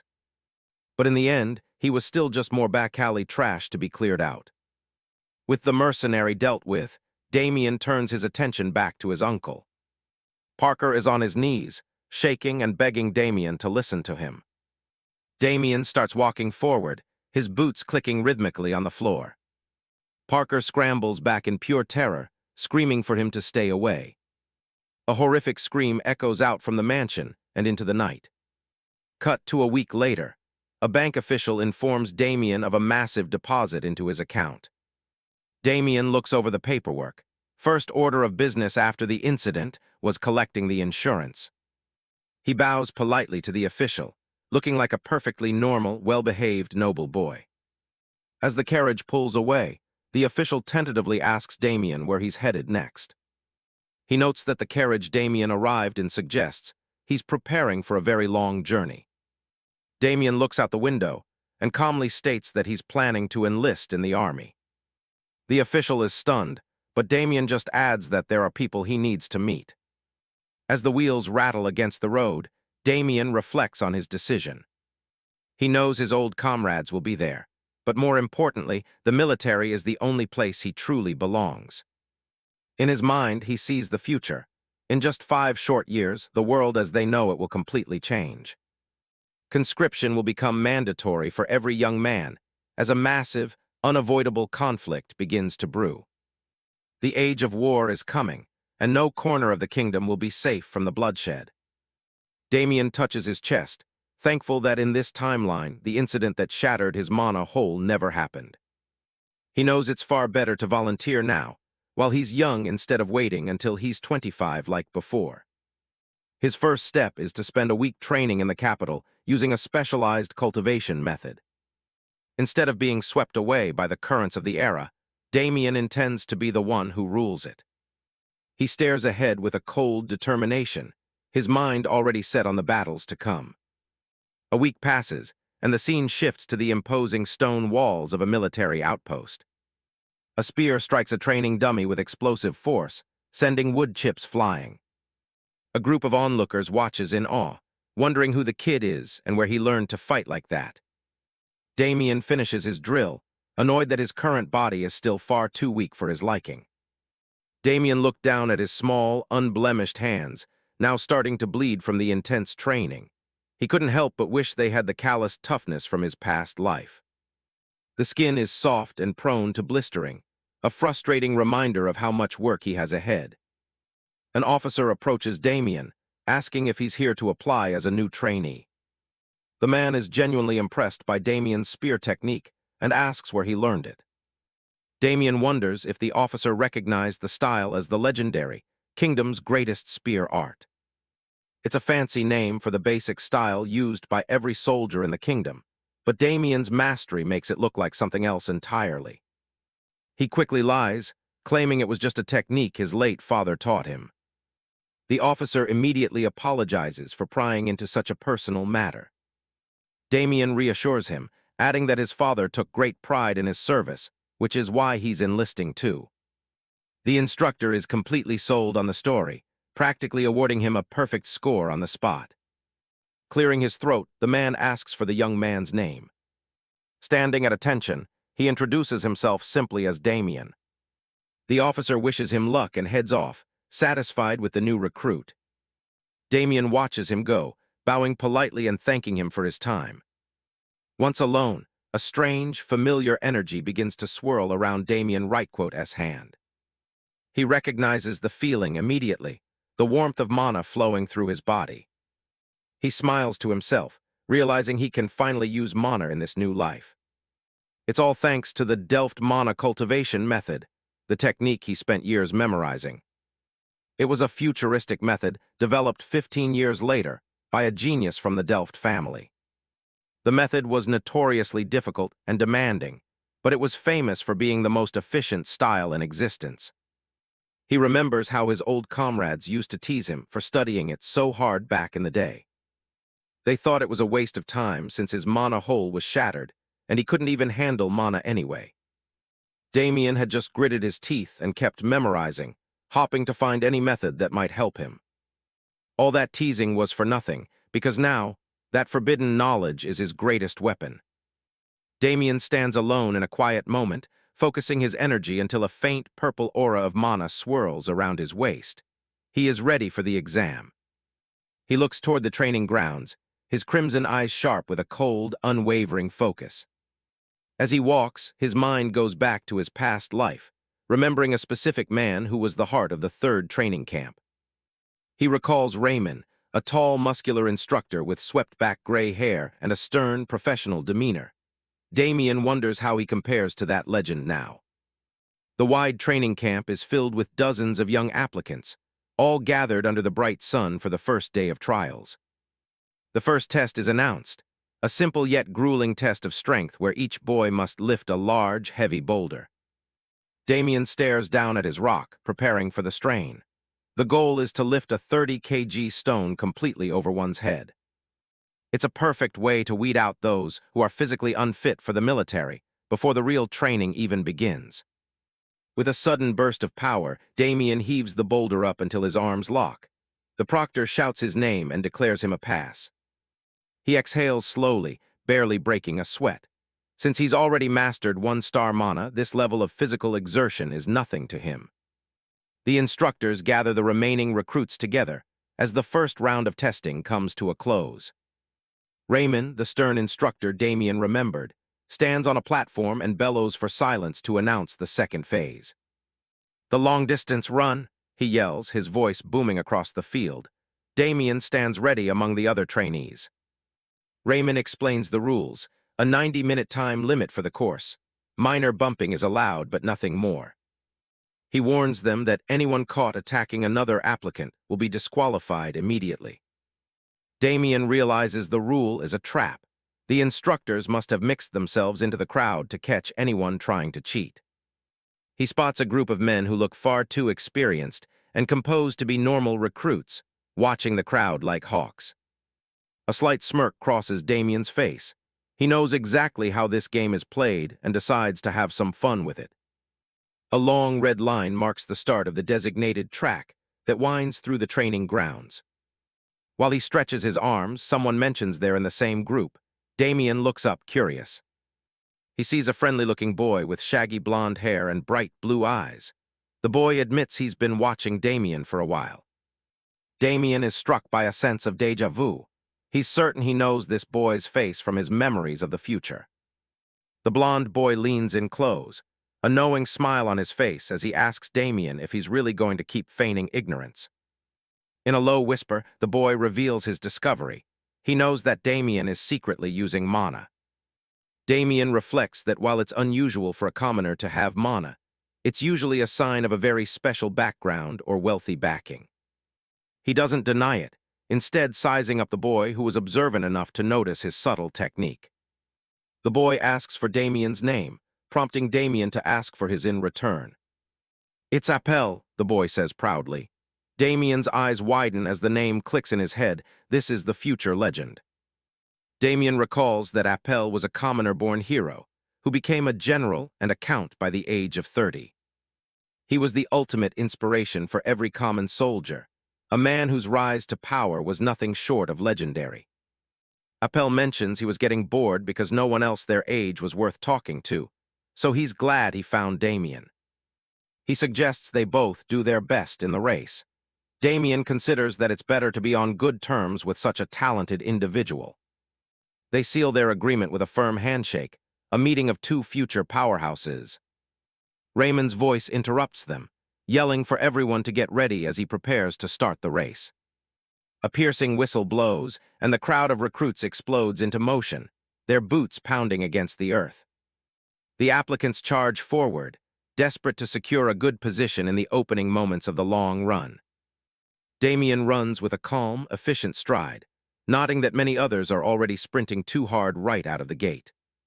He looks at a tight group of runners ahead, calling them the Wall of Wailing, the real gatekeeper of this entire exam. Appel keeps pace easily, suggesting they just tag along behind the leaders and overtake them at the very end. Damian thinks it's a solid strategy, but he suddenly bursts with speed, his eyes glowing red. He has no intention of playing it safe. Appel is left trailing behind, his mouth hanging open in shock at Damian's sudden, explosive acceleration. A group of older trainees watches the boy fly past, deciding to stick to their slow and steady pace until the final stretch. As he runs, a brown-haired applicant looks over his shoulder, wondering if they can keep up this insane pace until the end. He spots Damian sprinting far ahead and can't help but yell out, "What's up with that crazy bastard?" Two other runners watch Damian's back with a mix of amusement and annoyance, nodding that they've got a real hot blood in their midst this year. One of them, a man with a bandana, smirks and decides to give the rookie a little wake-up call, though he promises to be gentle. The man reaches out to shove Damian, but before he can even make contact, Damian's shoulder brushes past him with incredible force. Damian doesn't even look back as he weaves through the crowd like a blur, leaving the older runner stumbling in his wake. He continues to accelerate, his movements fluid and efficient as he carves a path through the sea of applicants.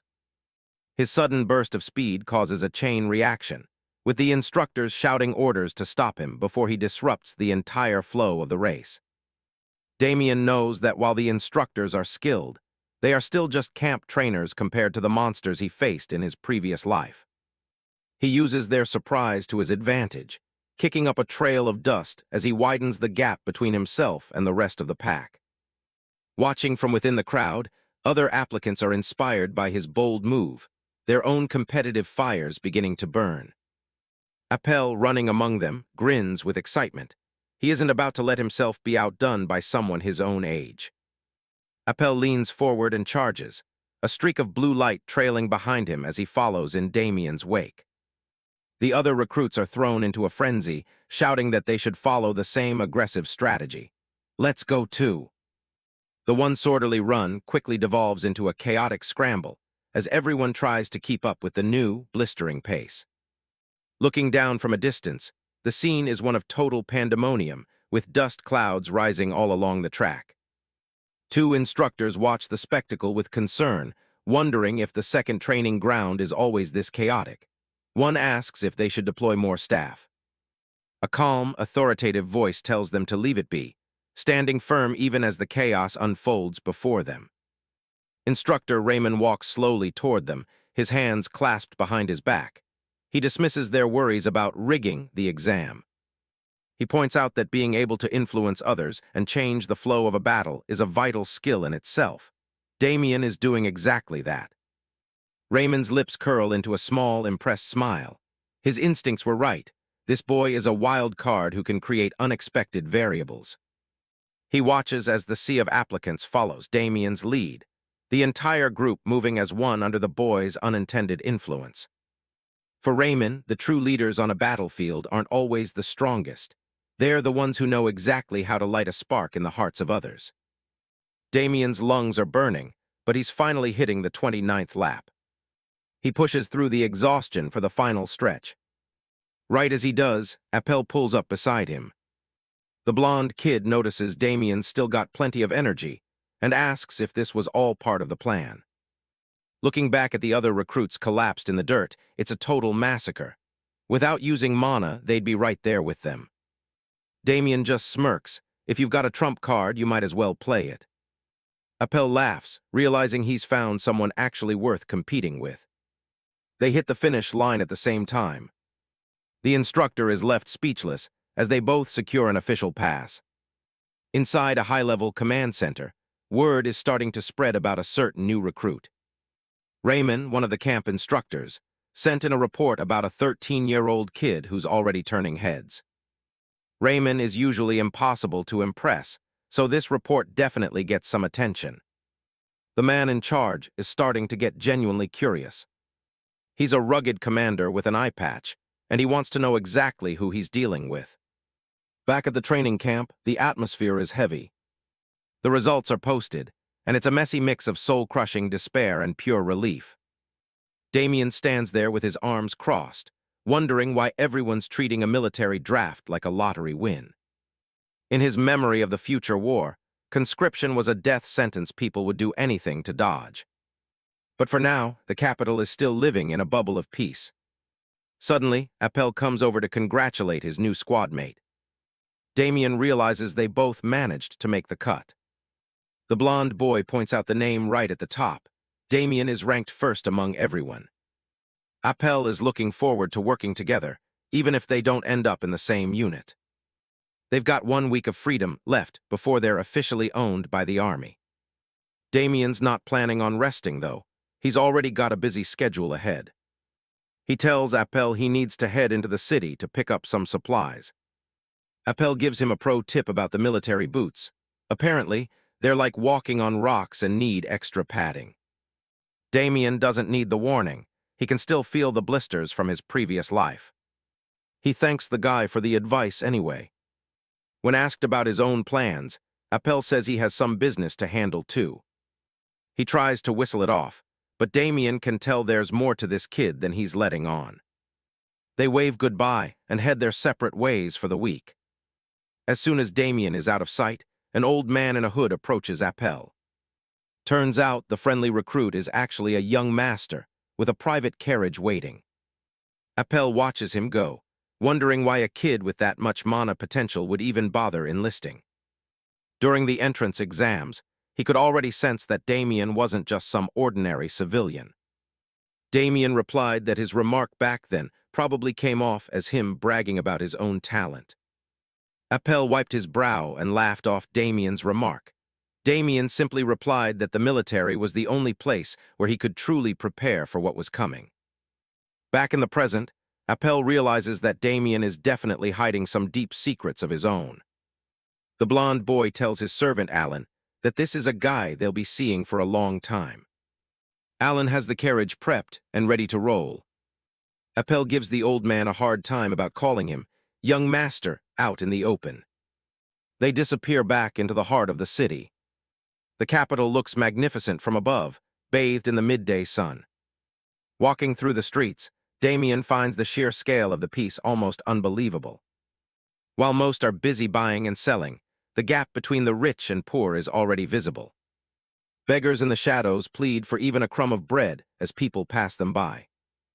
Damian knows this whole lively scene is going to be a wasteland in just 5 years. His first priority is finding the Weak Merchant Guild before the world goes to hell. Once the war starts, artifacts and simple rations are going to be worth more than gold. And the merchant guilds are the ones who are going to hold all the cards. In the past, the Weak Merchant Guild was known as the wealthiest and most influential power on the continent. Their reach even extended to the most remote military outposts during the war.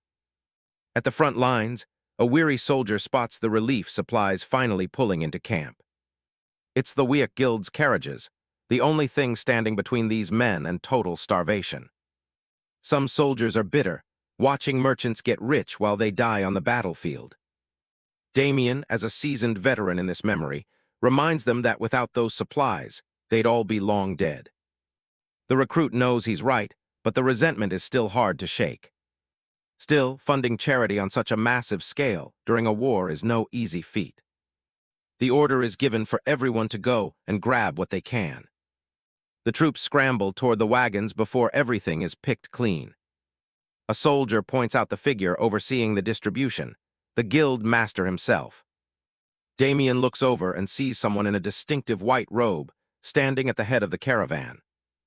In that memory, he thought the master looked like a total arrogant prick. Back in the present, young Damian realizes that the Weak Guild's charity started long before the war ever broke out. He's narrowed his search down to 7 major guilds in the capital that might fit the bill. He needs to find one with enough capital to survive the coming conflict. The sun is starting to set over the horizon as he continues his search. He reaches the door of one last guild, hoping he finally found the right place.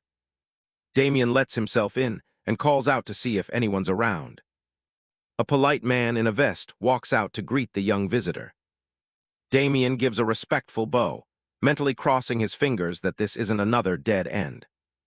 He gets straight to the point, mentioning that he wants to invest in their charity work. The merchant is amused by the kid's ambition, thinking he has a noble mindset for someone so young. Damian is just relieved. Every other guild he visited today was a complete bust. The man introduces himself as Weak, the head of the Hamel Merchant Guild.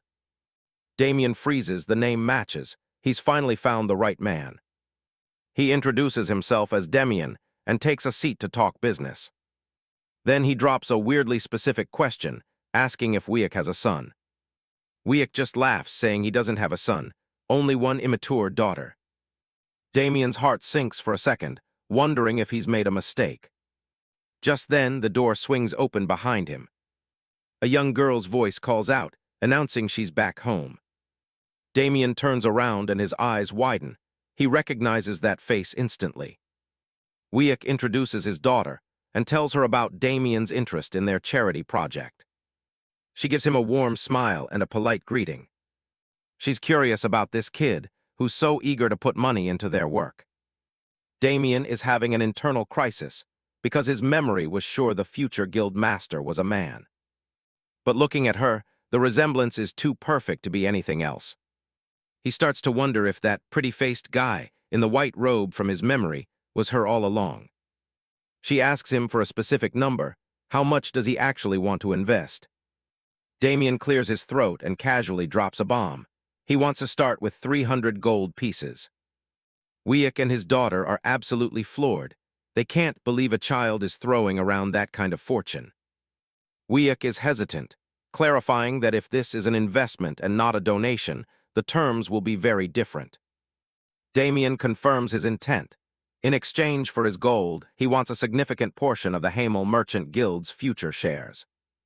Weak can't help but wonder how a boy this young came into such a massive fortune.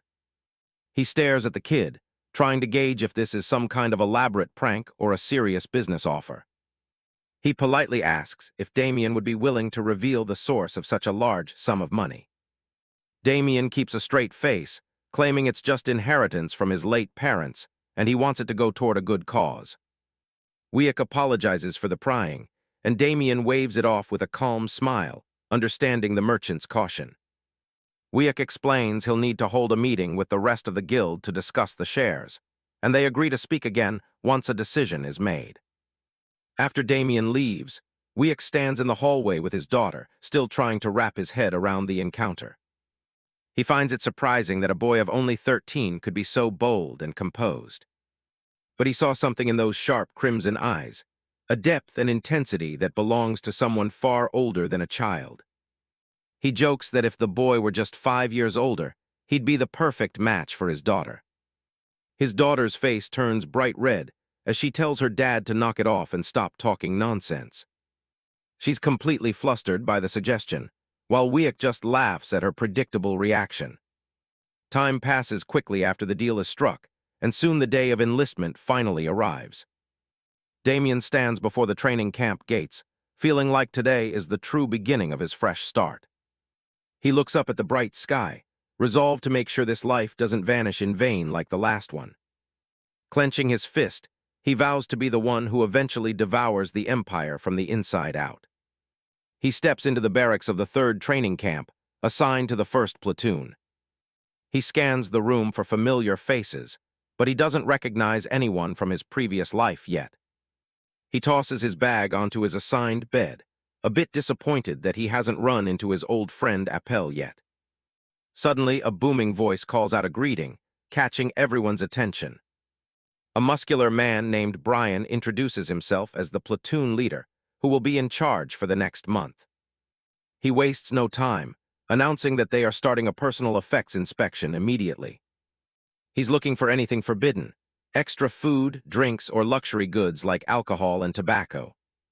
With a terrifyingly cheerful smile, he warns that anyone caught hiding things will have a very fun time with him. Damian watches the other recruits panic as they realize they've brought things they shouldn't have. He thinks they're all idiots for being so obvious about their fear and making themselves targets. Brian bellows for everyone to empty their bags and belongings for inspection. He looks over Damian's small pile of items and finds nothing suspicious or special. Then he pauses, leaning in to ask the small recruit exactly how old he is. When Damian calmly confirms he's only 13, the platoon leader can't hide his shock. The other recruits start whispering, complaining that the military is going to the dogs if they're letting brats join. One burly recruit glares at Damian, clearly resenting the kid's presence in the barracks. Damian closes his eyes, deciding there's no point in responding to a guy like that. But internally, he's memorized the guy's face, resolved to show him that a kid's strike can still hurt plenty. Brian moves on to the next bed, and the recruit who was glaring suddenly feels a cold chill of dread. Brian towers over the man, ordering him to empty his bag just like everyone else did.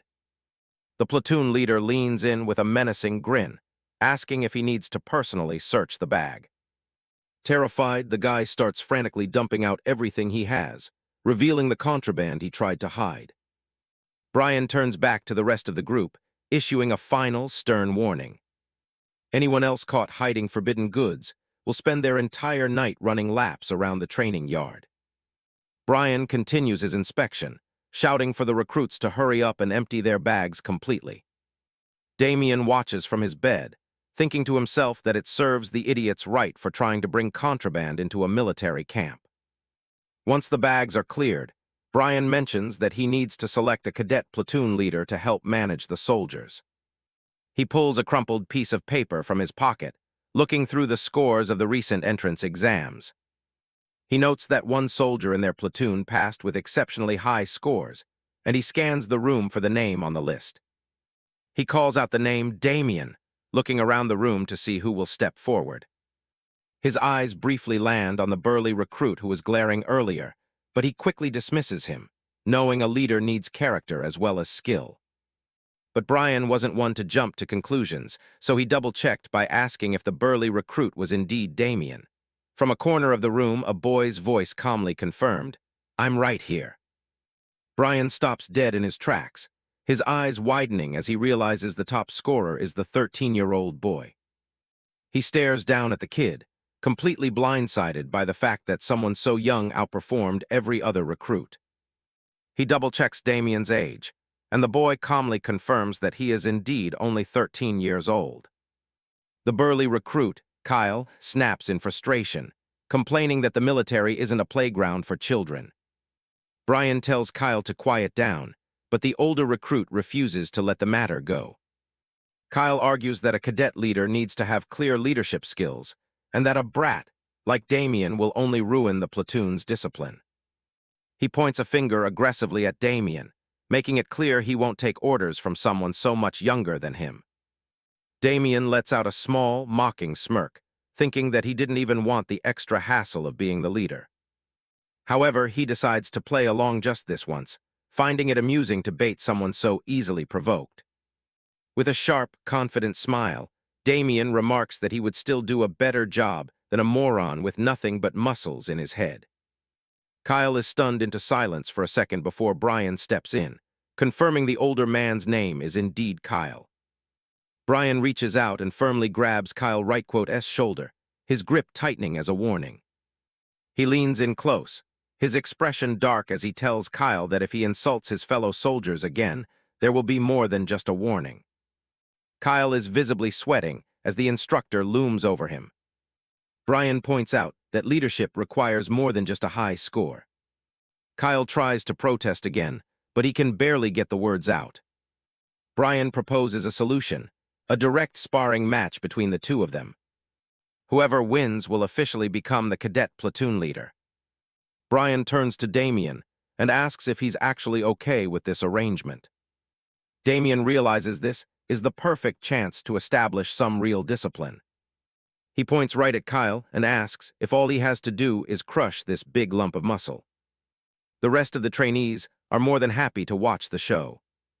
The whole platoon wastes no time and heads straight for the arena.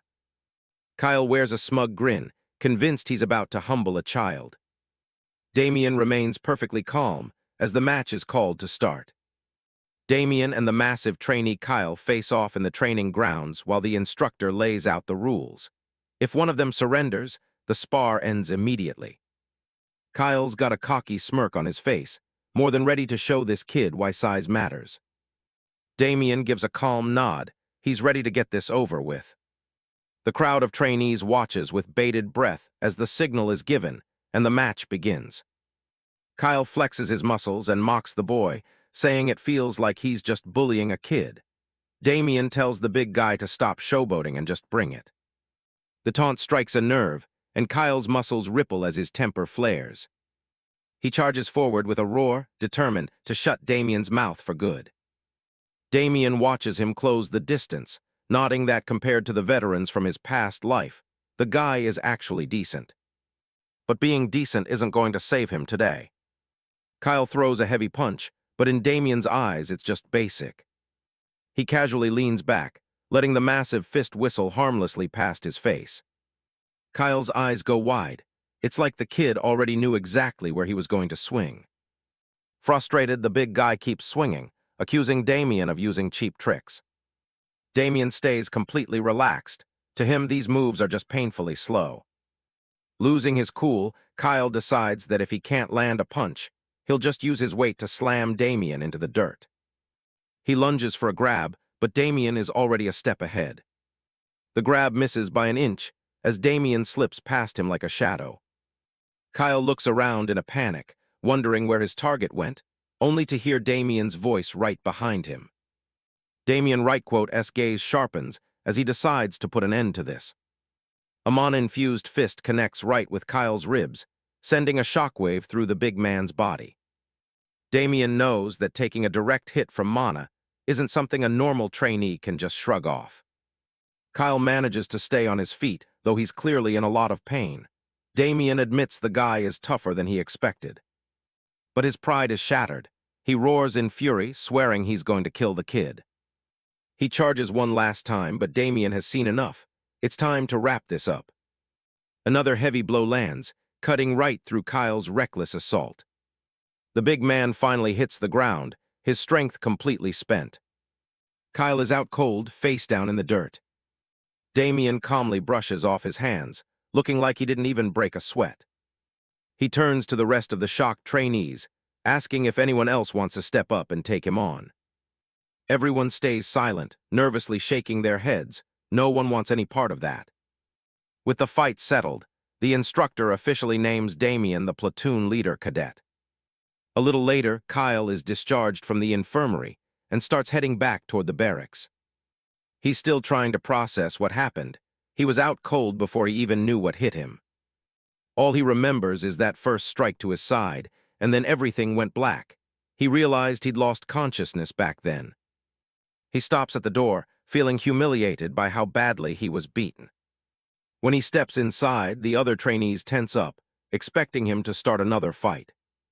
They whisper about stopping him before he ends up back in a hospital bed. But Kyle just walks straight up to Damian, who looks back with a calm, neutral expression. To everyone's shock, the big guy drops to his knees, admitting his defeat and pledging to serve Damian as his leader. Even Damian is caught off guard by the sudden, humble show of respect. Kyle explains that Damian is the youngest, but definitely the strongest, warrior he's ever faced. He formally asks for permission to serve under him, and Damian realizes he's just gained a very powerful and loyal ally. Damian looks at Kyle, genuinely surprised. He thought the big guy was just a mindless thug, but it turns out he actually cares about things like respect and manners. He tells Kyle to drop the formal titles. Being called leader is unnecessary. He'd rather just be called Damian. He offers his hand to his former rival, suggesting they start getting along from here on out. Kyle takes the hand with a firm grip and a determined look, eager to prove his worth as a teammate. A week of grueling military training passes in what feels like a blink of an eye. The instructors keep the pressure high, never letting the recruits catch their breath. Damian pushes through the exhaustion, realizing that the high intensity is exactly what makes the time fly by so quickly. As a drill ends, the instructor dismisses the group back to the barracks, but orders Damian to stay behind and follow him. Damian wonders where they're heading in such a hurry, and what could be so urgent. They arrive at the administration office, and Damian guesses that some kind of important announcement is coming. Stepping inside, he realizes he isn't alone. The other platoon leaders have already been gathered. He finds his place among them, waiting patiently to hear why they've been summoned. Immediately, the leader of the 4th platoon starts causing trouble, calling Damian a pipsqueak, before jokingly pretending he only meant to think it. He doesn't stop there, mocking Damian's thin frame and comparing him to a praying mantis. The guy laughs at the idea of Damian standing next to the massive Kyle, given how completely opposite their body types are. Damian stares him down until the guy snaps, demanding to know what he's looking at. Damian just calmly remarks that he was wondering how far the guy's eyes could stretch. The insult hits home, and the 4th platoon leader gets even more heated, while another cadet can't help but snicker at the exchange. Instructor Raymond shuts down the noise instantly, demanding silence and asking if they think they're in a playground instead of a military office. The arrogant cadet backs down but glares at Damian, whispering that he'll settle the score later. Damian doesn't even flinch. Raymond addresses the gathered leaders, explaining that a week from now, things are going to get much more serious. An interplatoon group battle has been scheduled as their first major midterm evaluation, and they need to have their units ready for it. The cadets shout their understanding in unison, clearly feeling the weight of the upcoming challenge. Once the meeting is over, everyone is dismissed back to their respective barracks to begin their preparations. On the way out, the 4th platoon leader stops Damian again, clearly not done being a bully. He asks if Damian is too young to read the room, and warns him that he's going to end up getting his tail kicked. Right then, another platoon leader stepped in to retort on Damian's behalf, calling him out for being disrespectful even though they were both cadet leaders. He suggests the guy stop wasting time and actually go train his squad for a change. The guy was about to explode, but this platoon leader stepped in with a perfectly calm demeanor and asked if he was really so sure about who was going to be doing the beating. He tells Damian to just ignore the idiot and head back with him. Damian pauses as the other cadet stops to introduce himself properly. It turns out the loudmouth is indeed the leader of the 4th platoon, and he's clearly taken an immediate dislike to Damian. Damian just gives a cold smirk, promising he'll remember that face when they meet on the battlefield. As they walk away, the other leader confirms Damian's identity, having clearly heard his name before. He says he's heard plenty from a guy named Appel in his platoon, and mentions that Damian took first place in the practical exam. He introduces himself as Gerard, the leader of the 3rd platoon, and tells Damian he's looking forward to seeing him in action. Damian's response is simple: bring it on. Damian marches into his squad's barracks and immediately calls for everyone's attention. The recruits all look up, wondering what their young leader has to say after his meeting. He breaks the news. In exactly 1 week, they'll be heading into a full-scale interplatoon group battle. Damian holds their banner high, rallying them with the promise that they aren't just going to participate, they're going to take first place. He tells them there's one specific goal they need to keep in their minds during the training and the battle. There are 3 enemy platoons they'll have to face, but he has one in particular on his radar. With a menacing look in his eyes, he declares that they are going to absolutely crush the 4th platoon. His squad gets the message loud and clear. As the 2nd week of training kicks off, the atmosphere at the camp shifts from mere practice to something much more intense and predatory. The instructor addresses the assembled trainees, declaring that the core purpose of the military is competition and the ultimate pursuit of victory. He announces that they will begin learning tactical formations this week, adding that individual performance during these drills will be rewarded with extra points. The recruits shout their compliance in unison, their voices ringing across the training grounds with newfound motivation. Damian considers the instructor's words, knowing that everyone is aiming for the highest possible score to secure a spot in their preferred military branch. He wears a subtle, knowing smile, clearly confident in his own tactical knowledge compared to the other raw recruits. The instructor gestures toward a diagram, introducing the wedge formation, a specialized offensive maneuver designed specifically to puncture enemy lines. Damian studies the lesson, recognizing the formation's strategic value and the specific risks it entails. A visualization of the wedge appears as a massive arrow. Damian knows that while it possesses great destructive power, it is vulnerable if the lead unit is broken. He muses that the formation's success hinges entirely on the strength of the spearhead, at the very tip of the triangle. Glancing over at Kyle, Damian realizes he has the perfect person in his squad to serve as that unstoppable point of impact. The instructor orders the group to divide into 2 teams and immediately begin practicing the formation against one another. Damian takes charge of his unit while Kyle prepares to lead the opposition, the big trainee looking eager for a chance at a rematch. Damian calls his team together, offering them specific tactical tips that go beyond the basic instructions provided by the camp. When asked where he gained such insight, Damian explains that his father was a soldier and had taught him these nuances long ago. He huddles with his squad, whispering his plan and predicting that the other team will follow the manual's basic defensive patterns. His teammates look impressed and energized by the strategy, ready to put Damian's unconventional advice to the test. He gives precise orders, positioning the strongest recruits directly behind him and placing the shorter ones on the outer flanks. Damian emphasizes the need to hold their shields high enough to protect their heads, ensuring the formation remains an impenetrable shell. Watching the other side set up, Damian notes that they are indeed preparing a strategy that is heavily focused on static defense. He isn't concerned in the least. He's convinced that his squad's momentum will allow them to smash right through the opposing line. As the battle commenced, Damian urged his men not to slow down, aiming to resolve the engagement with a single decisive blow. The instructor's voice booms across the field, officially signaling the start of the sparring session. Kyle's squad begins their advance in lockstep, the rhythmic call of left foot, keeping their formation tight and synchronized. Damian was pleased to see that their coordination was remarkably good for first-timers, the formation moving forward without any sign of wavering. As they closed the final distance to Kyle's defensive line, Damian braced himself for the initial impact. He lets out a command to pick up the pace, turning their steady march into a high-speed collision. The 2 squads clash with a heavy impact, the recruits on both sides grunting as they push against the opposing shield wall.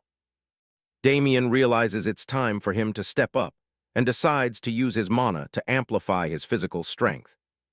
While he avoided using mana during basic physical training, he knows that in a tactical battle, he needs to make every advantage count. He lunges forward with a powerful shove, his shield glowing slightly as he forces his way into the heart of the enemy's defense. He shouts for his team to push harder and specifically target the gaps between the enemy's shields as they planned. By attacking the structural weaknesses of the formation rather than the individuals themselves, they cause the opposing line to buckle. The enemy recruits begin to panic, realizing their defensive line is failing but unsure of how to stop the breach.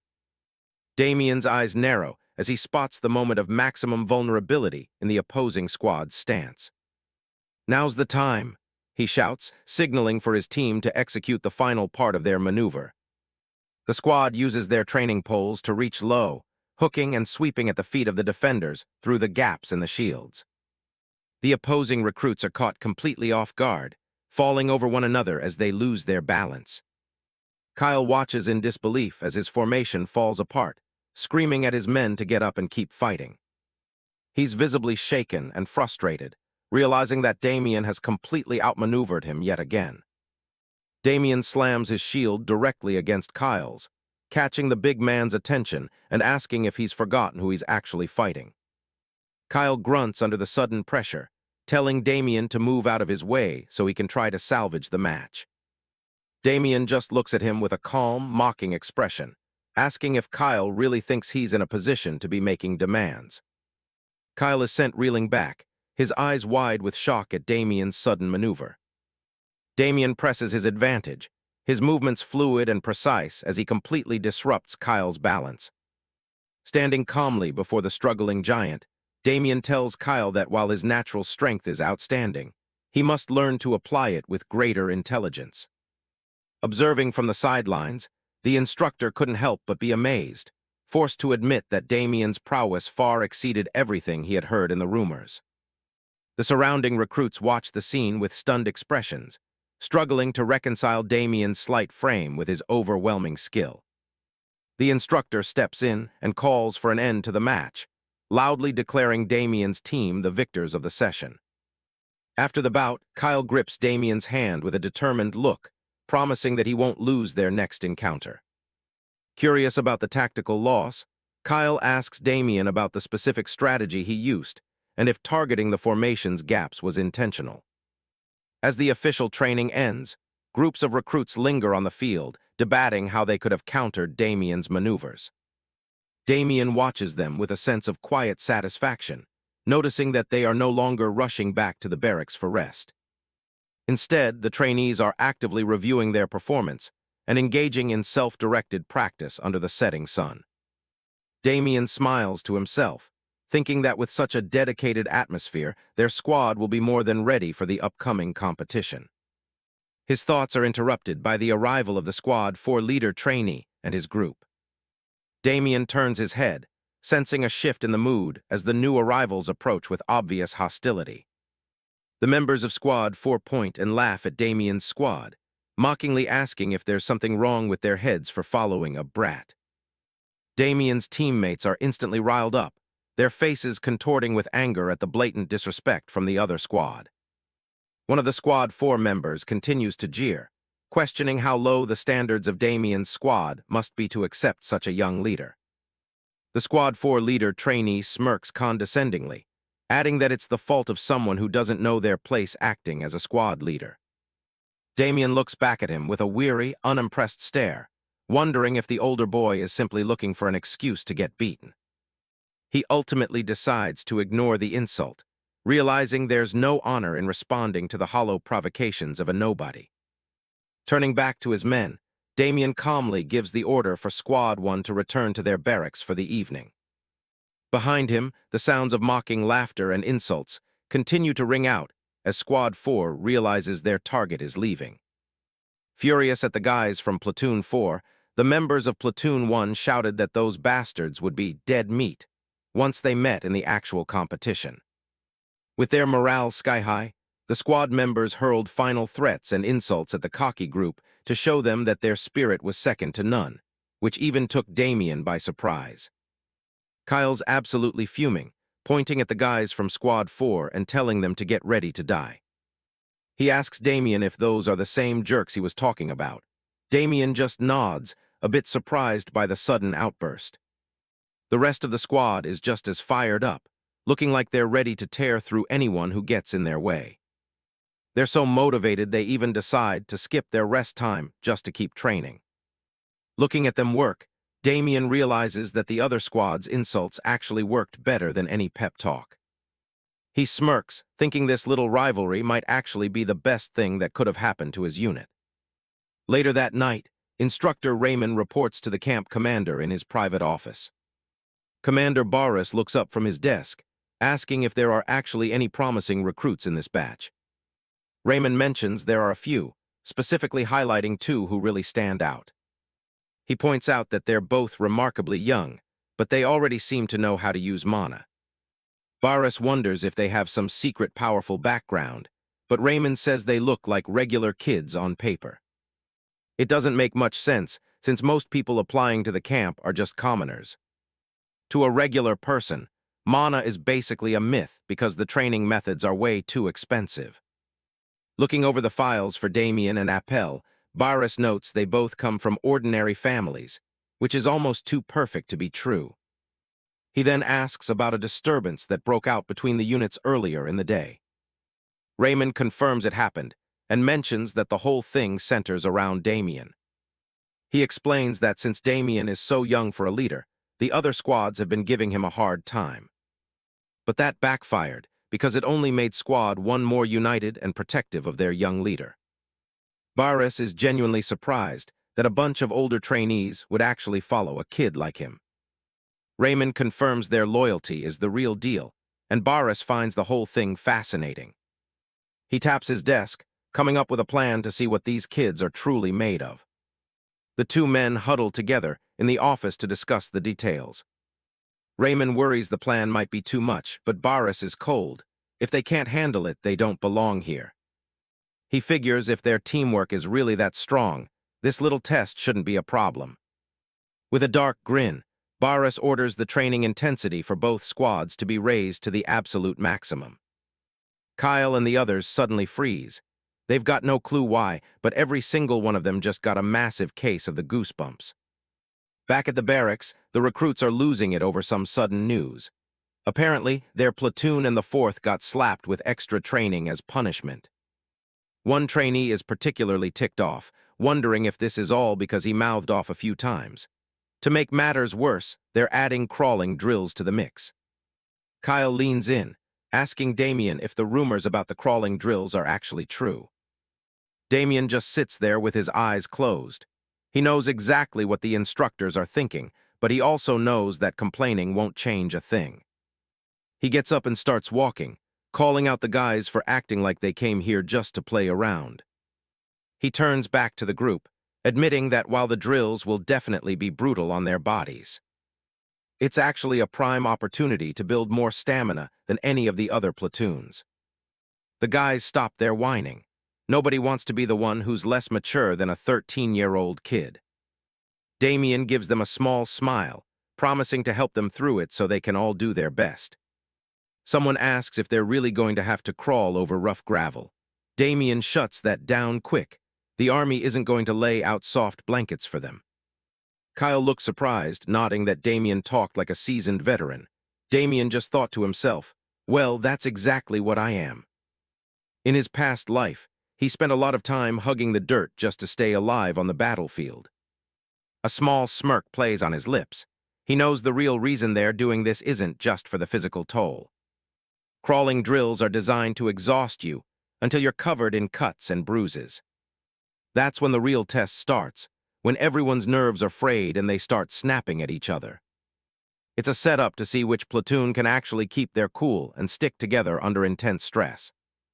He knows exactly what the higher-ups are looking for, which platoon will hold firm and which will crumble. He glances over at his squad, wondering if the 1st platoon can actually outlast the 4th. Since he knows the game, he isn't about to let his team walk into a trap. He reaches into his trunk and tells everyone to grab the socks they were issued.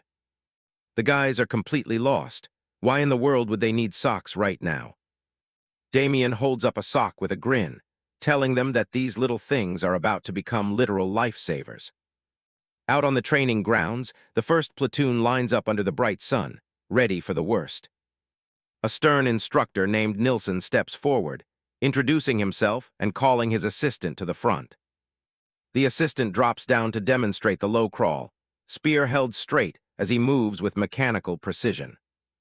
Nilsson points toward the barbed wire course and asks the recruits if they're ready to face the gravel. The recruits shout back a collective, "Yes, sir," that echoes across the field. Nilsson is impressed. These guys still have fire in their eyes, which is more than he can say for the 4th platoon. He gives the command for the first group to move out and clear the obstacles. The trainees throw themselves into the dirt and start tearing through the course. Nilsson watches them, thinking about how the company commander is pushing these kids way too fast. He expects them to struggle, since crawling on this ground is pure agony for a rookie. But suddenly, his eyes go wide in total disbelief. Instead of struggling, the recruits are absolutely flying through the course at a speed that makes no sense. The first platoon instructor watches from the side, sweating as he tries to figure out how they're doing this on day 1. A trainee from the next group breaks his focus, asking when they get to go, and Nilsson hastily orders them to move out. Another wave of trainees hits the dirt, yelling as they blaze a trail under the wire. The instructors are losing their minds. These kids aren't just training, they're moving like starving berserkers. Damian finishes his run and calmly brushes himself off, knowing the instructors are seeing something they never expected. Kyle runs up, buzzing with excitement. He admits he actually had a hard time pretending it even hurt. He pulls up his sleeve to show off the secret, a makeshift pad hidden right where it matters. Turns out Damian's trick worked perfectly.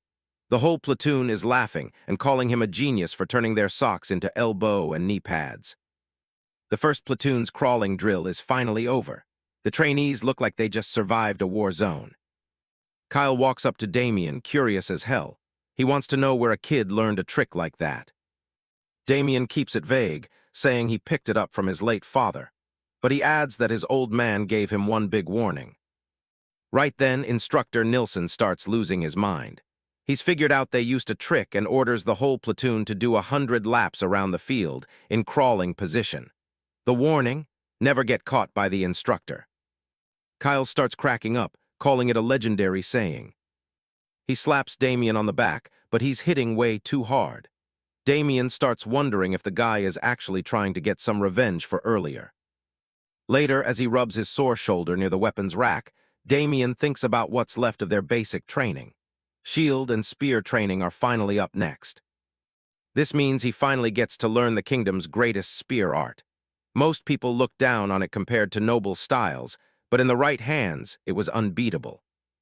In his past life, this spear art was everything to him. It was the only way he could keep moving forward.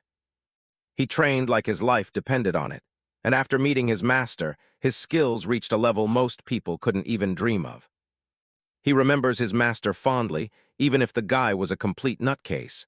He knows their paths will cross again one day. Back in the barracks hallway, the 4th platoon is struggling. They just finished their own crawling drills on the sharp gravel, and they're absolutely miserable. Damian and Kyle watch from a distance as the other platoon completely falls apart. One of the 4th platoon guys is at his breaking point, yelling at everyone to just shut up and stop whining already. The tension in the hallway is thick enough to cut with a knife. It doesn't take long for them to start turning on each other. One guy snaps that being a squad leader doesn't mean anything in a mess like this. A few of Damian's guys watch the drama unfold, feeling pretty smug. They know if it wasn't for Damian's pads, they'd be in the exact same boat. While the 4th platoon is at each other's throats, Damian's squad is in the background, laughing and relaxed. The difference is night and day. 2 of the 4th platoon trainees stare at them with pure hatred. They can't figure out why the 1st platoon looks so perfectly fine. They're convinced Damian's group pulled some dirty trick. In their heads, it's the 1st platoon's fault they were even stuck with these drills in the first place. One guy clenches his fist, his knuckles turning white. He's already planning his revenge. The platoon competition is only a few days away, and he's determined to crush them then.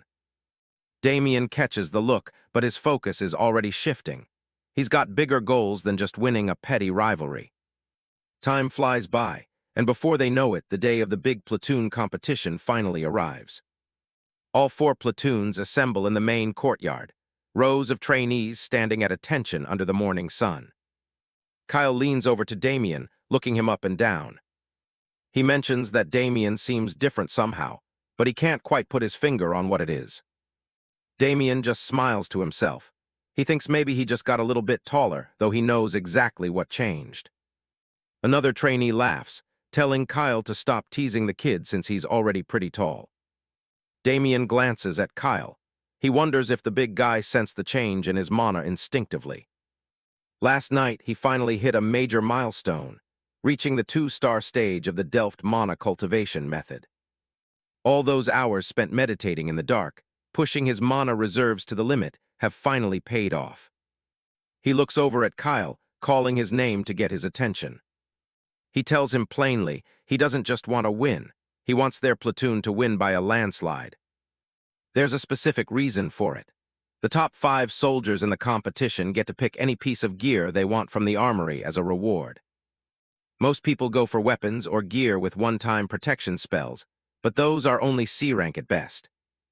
That's not what he's after. He's looking for something much more valuable. He remembers a subordinate from his previous life mentioning a permanent ability ring hidden in the 3rd training camp's armory.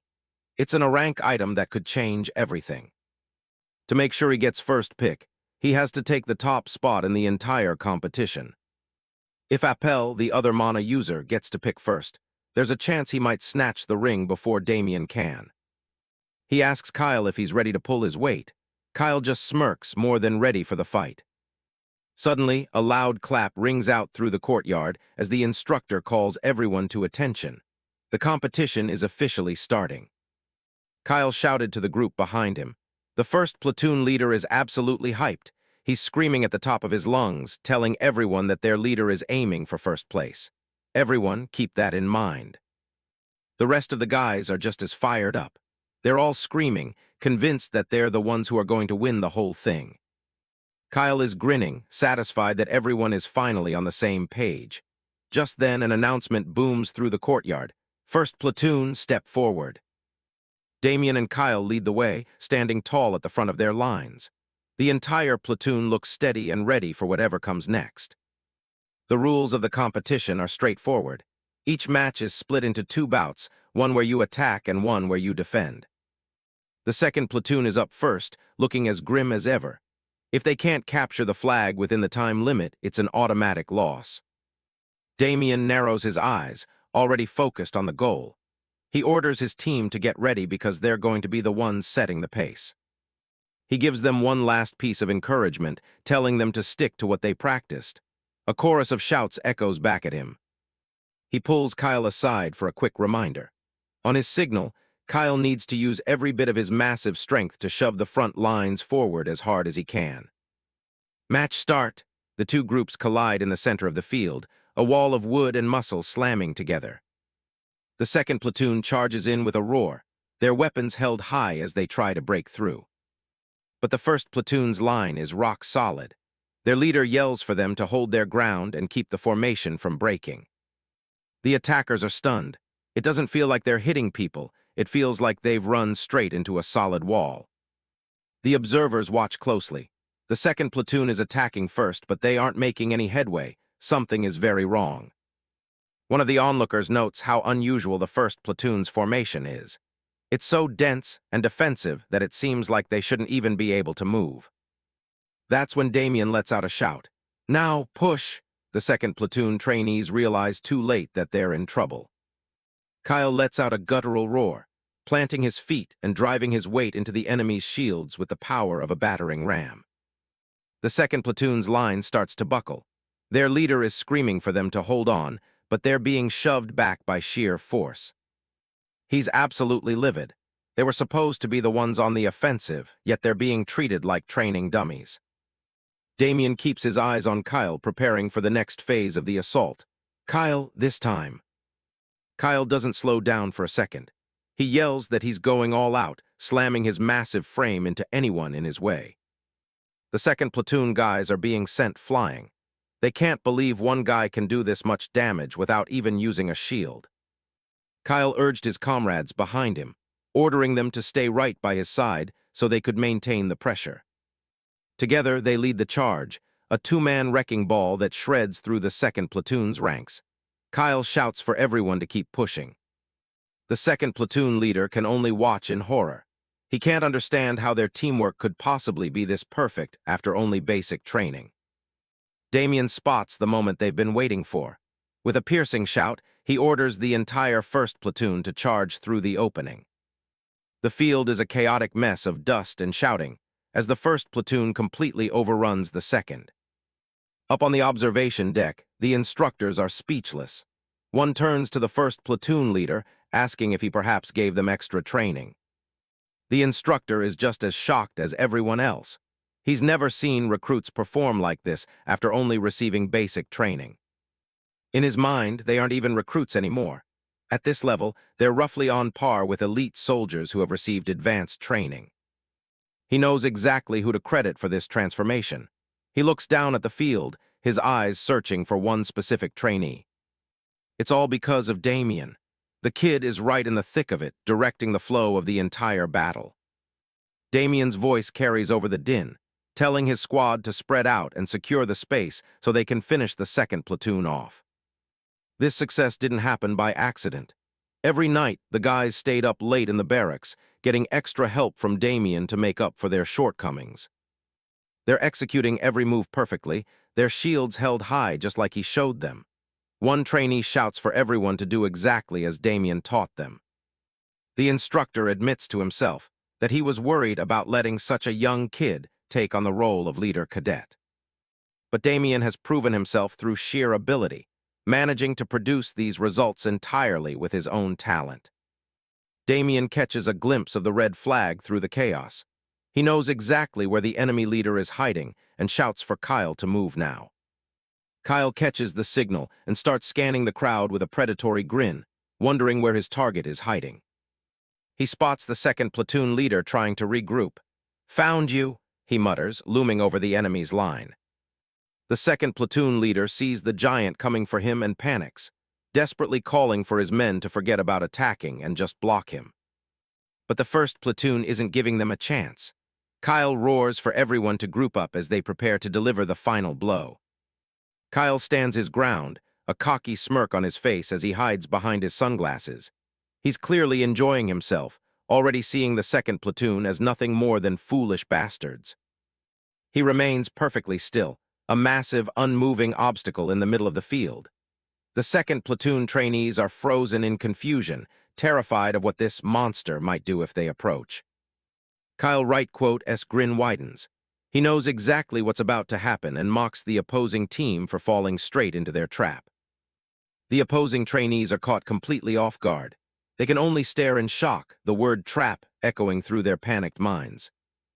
Before they can react, Damian uses Kyle's broad shoulders as a launching pad. He gives his teammate a quick word of praise as he kicks off and takes to the air.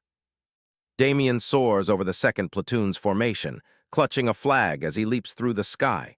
He's moving so fast they can't even begin to track him. He lands with a thunderous crash right behind the enemy lines, the force of his descent sending dust and debris flying everywhere. The second platoon leader was flattened by the impact. At that exact moment, the horn blew. The instructors announced that the time limit had been reached and the second platoon had failed to capture the flag. With the match officially over, Damian stands tall and proud, waving the first platoon's red flag high in the air. The courtyard fills with the sound of his teammates' cheers as he declares their victory. The first platoon instructor announces a short break and a switch between offense and defense. After their performance, everyone expects an easy win for them in the competition. Instructor Nilsson is caught off guard by the recruit's speed, but his colleague isn't so sure it'll stay that way. He points a gloved hand across the field, nodding the skill level of the next group. He asks if they might actually be a decent match for the first platoon. On the field, things are looking grim for the fourth platoon. They planned on using this match as a warm-up before facing Damian's squad, but the third platoon is proving to be a nightmare. The trainees are huffing and puffing, frustrated that their opponents won't budge an inch. The Squad 4 leader screams at his men to stick to the plan, but his yelling isn't making them move any faster. One of the trainees snaps back, telling the leader to stop talking and actually get involved from the front. Their teamwork is a total mess, and it's clear they've lost all motivation to keep fighting. On the other side, Appel's teammate suggests they just smash through the tired line immediately. Appel says no, deciding it's better to just hold their ground and wait for the enemy to collapse on their own. The teammate is quick to follow his lead. He can't believe a 14-year-old has such a sharp grasp of the battlefield's flow. It's only been 2 weeks, but he's already realizing Appel isn't an average guy. He orders the rest of the squad to focus on the enemy shieldmen and hold their position. A heavy clash rings out as the two formations slam together. The Squad 4 leader is losing his mind, screaming for the third platoon to quit stalling and just fight. Appel's teammate notes that the fourth platoon has completely run out of steam. One of the defenders is visibly shaking, barely able to keep his shield up. Seeing the opening, the teammate signals the third platoon that it's time to move. The fourth platoon loses its cool and charges out blindly, exactly like Appel wanted. The shields crash together as the formation starts to crumble under the pressure. With the line broken, the teammate calls out for Appel to finish the job. Appel takes off at full speed, sprinting toward the center of the clash. He kicks off an enemy shield, launching himself high into the air. With a massive leap, he flies right over the front line. Mid-air, he readies his spear, mana swirling around the weapon as he descends. A blue explosion shatters the fourth platoon's defense in a single strike. Their leader can only watch in horror as his entire squad is wiped out in an instant. He admits that if they're getting crushed like this, they don't stand a chance against the first platoon. From the sidelines, Damian's eyes are locked on the field, tracking every move. The match is officially over, and the third platoon is declared the winner. His teammates lift Appel up in celebration, but Damian knows this kid is anything but ordinary. He turns to walk away, fully aware that the real match is going to be in the finals. Damian smirks, his mana flaring up as he looks forward to his clash with Appel. Break time is officially over, and the instructors are calling everyone back to the training grounds. Kyle checks in with Damian. It's finally time for their group battle against the fourth platoon. Damian knows the other team is desperate to score even a single point, but he's not planning on giving them an inch. Kyle is already fired up to smash some faces, specifically whoever insulted Damian earlier. Damian just tells him to focus on clearing a path. Looking at the competition, Damian can see they're already worn out and their coordination is non-existent. He has no intention of going easy on them. He wants this over fast and decisively. The rest of the guys are just as eager to shut up the trash talkers. Damian warns his team to stay sharp, because this is going to be over in a heartbeat. Everyone is on the same page and ready to move out. The first platoon locks into formation, shields up and spears ready. Across the field, the fourth platoon stands under their blue flag, ready to meet the charge. Damian stares down the Squad 4 leader as the signal sounds to start the fight. Both sides charge in, and the training field turns into a chaotic mess.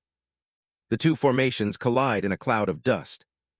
From Damian's perspective, the fourth platoon's square formation is even sloppier than he anticipated. He knows he could break them just by running through.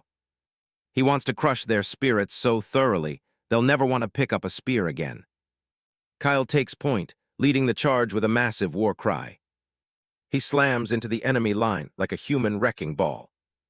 The fourth platoon's defense crumbles instantly as guys are sent flying. Their leader panics, screaming at his men to put some actual strength into their blocks. He's desperate to protect the flag, but his front line is already falling apart. To Damian, every move they make is completely predictable. He easily disarms his opponent, leaving the guy standing there empty-handed. The Squad 4 leader can't believe how quickly he was handled. Damian spins his spear, disappointed that the leader dropped his weapon so easily. He follows up with a brutal kick that sends the leader's head snapping back. Damian pins him down, reminding him that losing your weapon on the battlefield is basically a death sentence. He doesn't pull his punches, delivering a finishing blow with the butt of his spear. The leader is sent reeling from the impact, completely out of the fight. An instructor rushes over to check on the unconscious cadet. Damian just walks away, bored by how easy the whole thing was. With the 4th platoon leader down, the match is officially stopped. The 1st platoon is declared the winner of the group battle. The team erupts in cheers, waving their flag high in victory. Kyle is grinning ear to ear, giving Damian all the credit for the refreshing win. While the losers are carried off, the observers can't stop talking about Damian's insane skill level. They're starting to realize this 13-year-old might actually be more talented than the instructors themselves. Even the senior staff has to admit they've got a genuine monster on their hands. But the mood shifts instantly when a new figure steps onto the grounds. It's the 3rd Division's legendary instructor, Leonhardt Belkane, complete with his signature eye patch. Every instructor on site immediately snaps to attention, shouting a formal salute to the living legend. Leonhardt Belkane, the legendary instructor with the eye patch, points toward the training field and asks if the greenhorn Brian mentioned is that kid. Brian confirms it as the 1st platoon celebrates their victory by tossing Damian into the air. Leonhardt watches with a small smile, finding the boy's presence interesting. Back in the barracks, a cadet bursts through the door, yelling about something insane happening. Damian looks up as the guy explains that a huge VIP just arrived at their training camp. Apparently, it's a famous instructor from the 3rd Division who's basically a living legend. Looking out, the cadet sees all the camp instructors standing perfectly at attention for the guest. Damian asks for a name, and the cadet struggles to recall it. Ryan Hart, was it? The boy guesses. Damian's eyes widen as the name clicks. He whispers Leonhardt under his breath. The cadet finally remembers the name, but Damian is already on his feet and moving. Without a word, Damian heads for the door, leaving the other cadet completely baffled. He sprints down the hallway, his heart racing at the possibility. He needs to see for himself if his master from his past life is really here. He turns the corner and finds himself face to face with Leonhardt and Brian. Brian is surprised to see him and points him out to the legendary guest. The instructor tells Damian they were actually on their way to find him.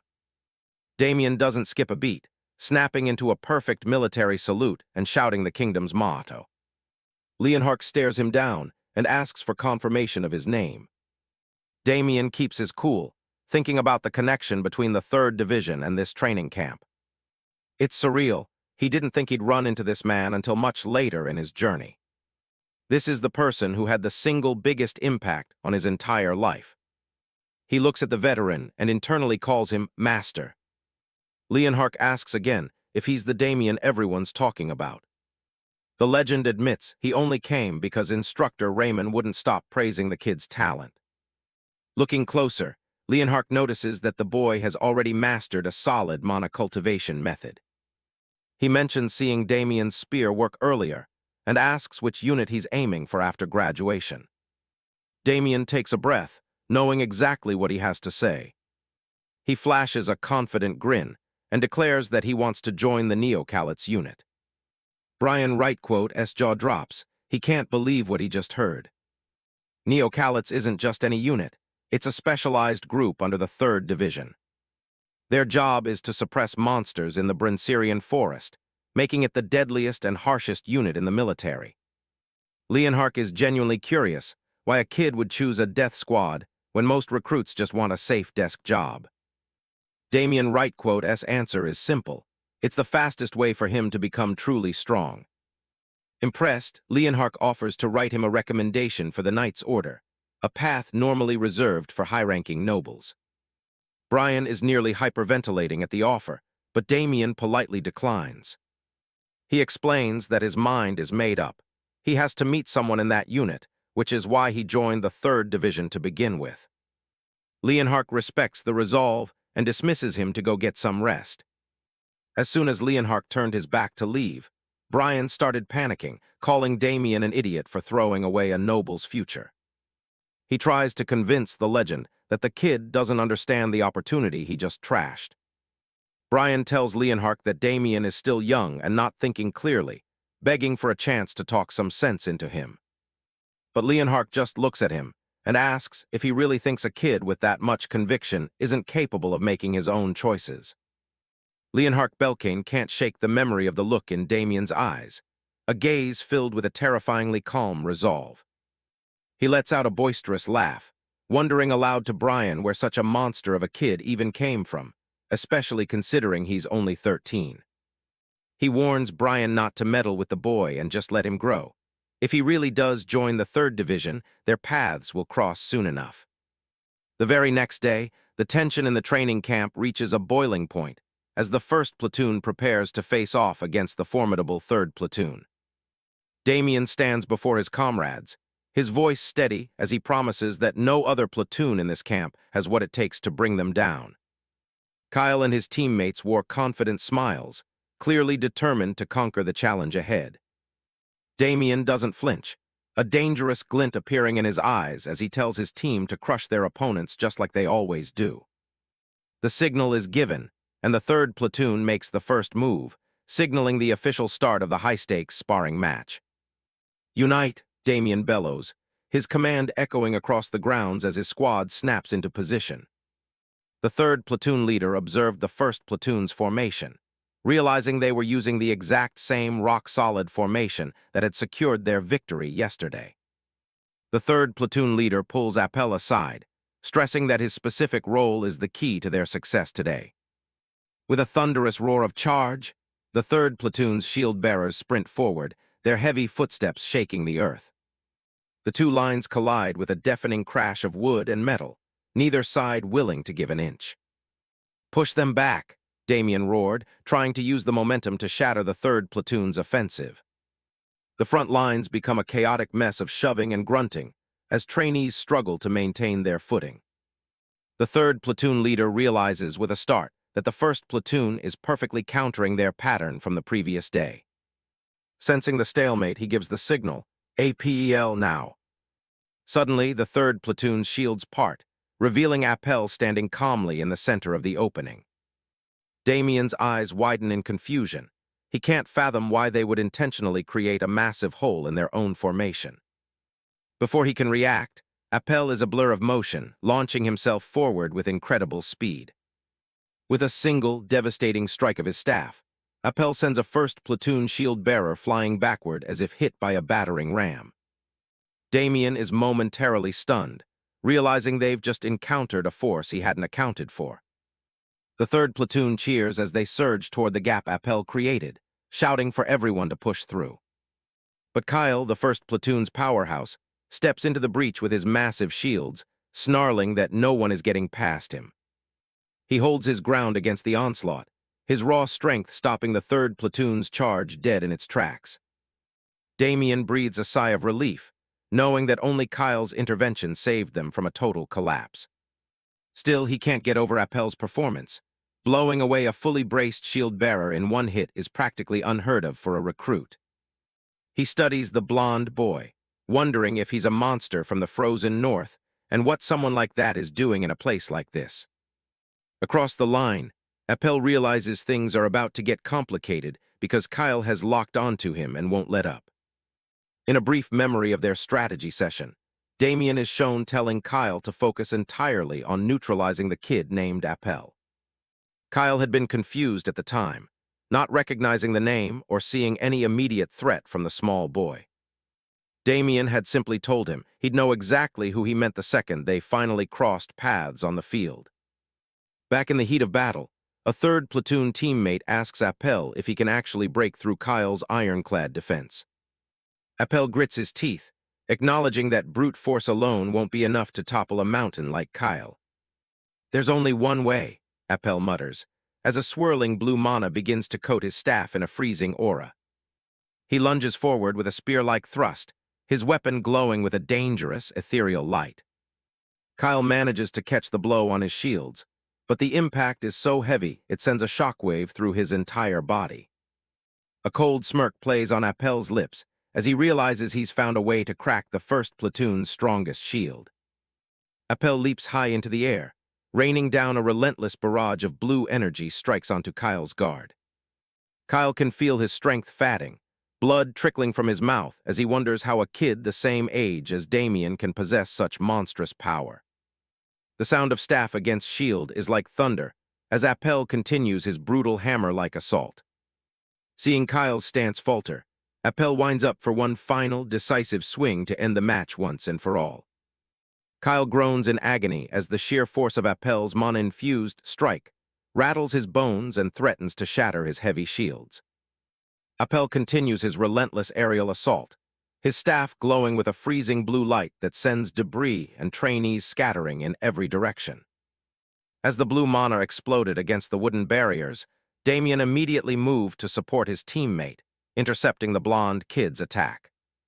Appel catches sight of Damian's unshakable composure and feels a sudden chill that has nothing to do with his own freezing mana. A sharp, piercing whistle suddenly cuts through the chaos, vibrating across the training grounds to signal the end of the round. Kyle drops to one knee, gasping for breath, while Damian stands by his side as the dust of the battle finally begins to settle. The instructor's voice booms over the field, announcing that the third platoon has lost the round for failing to secure the flag within the time limit. Frustration boils over for Appel as he clenches his fist, unable to believe that a simple shield-bearer like Kyle managed to survive his full-power barrage. Damian leans in to check on his teammate, his voice low and concerned as he asks Kyle if he's still in one piece. Kyle tries to act tough, dismissing the concern and insisting he's ready for the next half despite the obvious tremor in his hands. Damian cuts him off with a stern look, reminding him that pushing himself too far now could prevent him from finishing his training properly. He assigns Kyle a new mission, guarding their flag in the center, a vital role that allows him to recover while still contributing to the team. A faint, appreciative smile touches Kyle's lips as he realizes Damian is finding a clever way to protect his pride without benching him entirely. "I won't let them touch it," Kyle vows, planting their red flag firmly in the ground and urging his squad to go and crush their opponents. The instructor commands the platoons to switch positions, calling for the first platoon to prepare for their turn on the offensive. Damian addresses his exhausted comrades, acknowledging their fatigue, but reminding them that this final match will determine their standing. With a terrifyingly focused look, he sets a strict 5-minute deadline to achieve complete victory and secure the enemy's flag. The pressure around Damian intensifies as he prepares to lead the charge, his red eyes burning with the resolve of a seasoned warrior.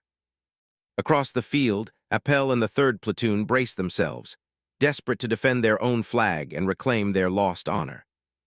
Damian signals the start of the final push, declaring with absolute certainty that they will end the match before the 5 minutes are up. The field is set for the final platoon competition. 2 groups of trainees face each other, waiting for the signal to start. Damian stands at the head of his unit, knowing this is his last chance to prove himself before graduation. He's already shown his tactical skills, but now he wants to leave a mark that no instructor can ignore. Leading from the front, he prepares to give them a performance they'll never forget. He wants everyone to remember the name Damian. Across the field, he spots Platoon 3. Taking down Appel Right's squad is the best way to secure the title of top trainee. Appel is staying back to guard the flag personally, likely because he's drained from the previous rounds. There's no way around it. Damian is going to have to face him head-on. The signal sounds and commands echo across the field. Platoon 1 is ordered to charge while Platoon 3 digs in for defense. Damian doesn't hesitate, telling his team to follow his lead as they go all out from the very start. Platoon 1 hits a wedge formation and charges. The defenders are stunned that they can maintain that speed without breaking rank. The third platoon leader didn't panic, but upon realizing that Damian's unit was on an entirely different level, he immediately ordered his team to tighten their defense. He screams for his men to raise their shields and keep their eyes glued to Damian. But it's too late for a simple shield wall to stop him. Damian channels purple mana into his spear, planning to pierce the line in one go. He leaps into the air and brings the mana-infused spear down with force. The strike punches right through a training shield. The front line collapses as trainees are sent flying by the impact. Damian shouts for his men to keep pushing through the opening he just made. Platoon 3 is in total chaos, with their ranks crumbling under the pressure. Desperate to stop the momentum, the defenders try to swarm Damian, but he's moving too fast. He catches an opening and drops another opponent. Platoon 3 tries to regroup, but they can't handle the speed of the assault. More trainees go down, clutching their legs as they're swept off their feet. Damian calls for his platoon to regroup immediately, maintaining their formation even in the thick of the fight. The defenders are stunned. They didn't expect the enemy to reach their rear so quickly. The third platoon leader broke into a cold sweat, wondering how Damian's unit could have covered that much ground in seconds. Appel steps forward, his eyes glowing with blue mana as he prepares to hold the line. He tells his teammate to stay back and protect the flag while he handles the threat. Even his own squad is shocked. They have to rely on someone so young to save the match. The two geniuses finally came face to face in the middle of the chaotic swirl. Behind the young boy is the shadow of the man he'll become, the future Grand General, Appel Vanstrial. Their spears clash for the first time, sending sparks flying across the battlefield. This is the moment Damian has been waiting for, a chance to test himself against a future legend. Appel is sharp, and Damian realizes the first move was just a feint to test his reactions. He smirks and prepares for the real exchange. Appel doesn't hold back, swinging his spear with a trail of blue mana. The two mana-infused weapons collide, creating a violent burst of energy that shakes the ground.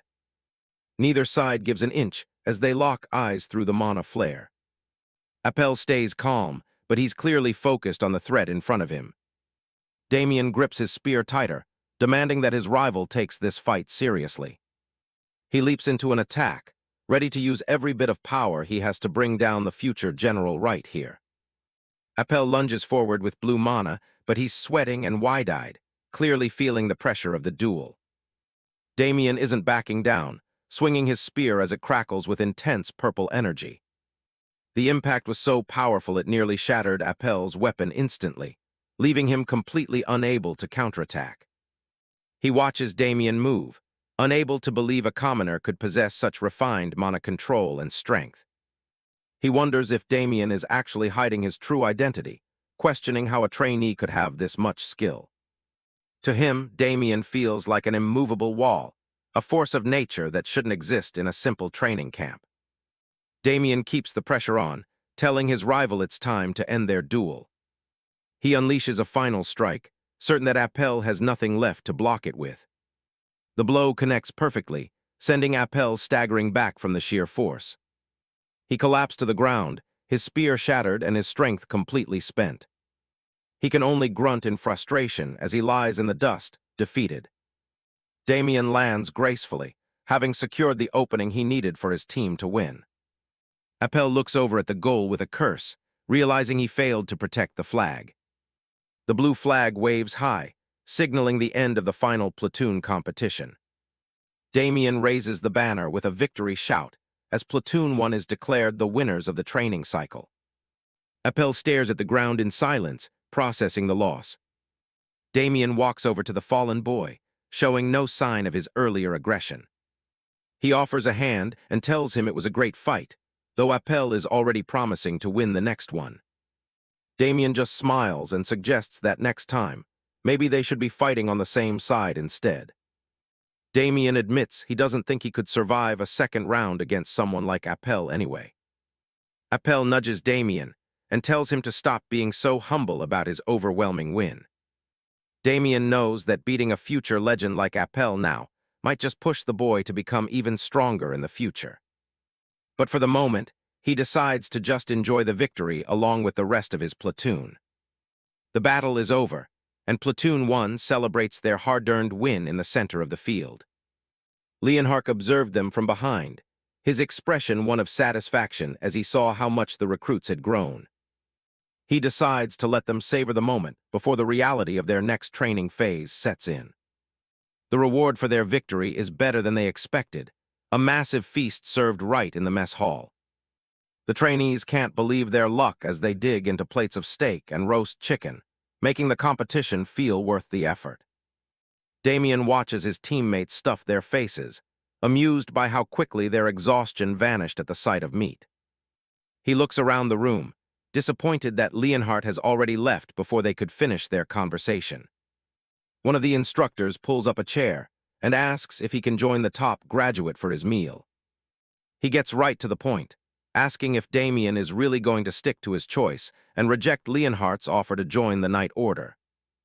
The instructor thinks it's a massive waste of a rare opportunity, but he can see Damian's mind is already made up. He smirks and asks Damian if he's heard the news about the other top trainees yet. He reveals that Appel was also offered a prestigious position within the Night Order. Damian isn't surprised, simply stating that Appel is free to live his own life and he'll respect whatever the boy chooses. The instructor laughs, calling Damian a boring kid for being so mature about everything.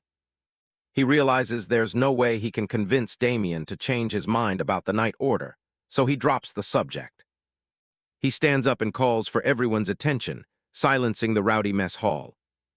He raises his glass to the trainees, acknowledging the hard work they've put in over the past 2 weeks. He reminds them that training starts again first thing tomorrow, so they better enjoy their rest while they can. He leads a final toast to the kingdom, as the entire hall raises their glasses in unison. Time flew by quickly, bringing the recruits to the third and final week of their grueling training. The instructors shout for them to thrust harder and move faster, pushing them to their absolute limits in the heat of the day. Damian notices a shift in the air. The recruits' attitudes have definitely changed for the better. It's not just his own squad. The entire third training camp seems revitalized, likely spurred on by the recent squad competition. An instructor finally calls for a 5-minute break, giving the exhausted trainees a moment to breathe. Kyle approaches Damian, wiping sweat from his brow and looking like he has some gossip to share. He mentions how the 4th platoon's morale has been completely shot since the squad competition, leading to an insane dropout rate. He laughs at how their squad leader bailated the second the competition ended, calling the whole situation pathetic. Damian cuts him off, reminding him that there are more important things to worry about than their rivals' failures. He points out that while they won the squad competition, they still need to focus on their individual scores for the final ranking. Everyone here has their sights set on a good placement, especially if they want to get into the royal palace.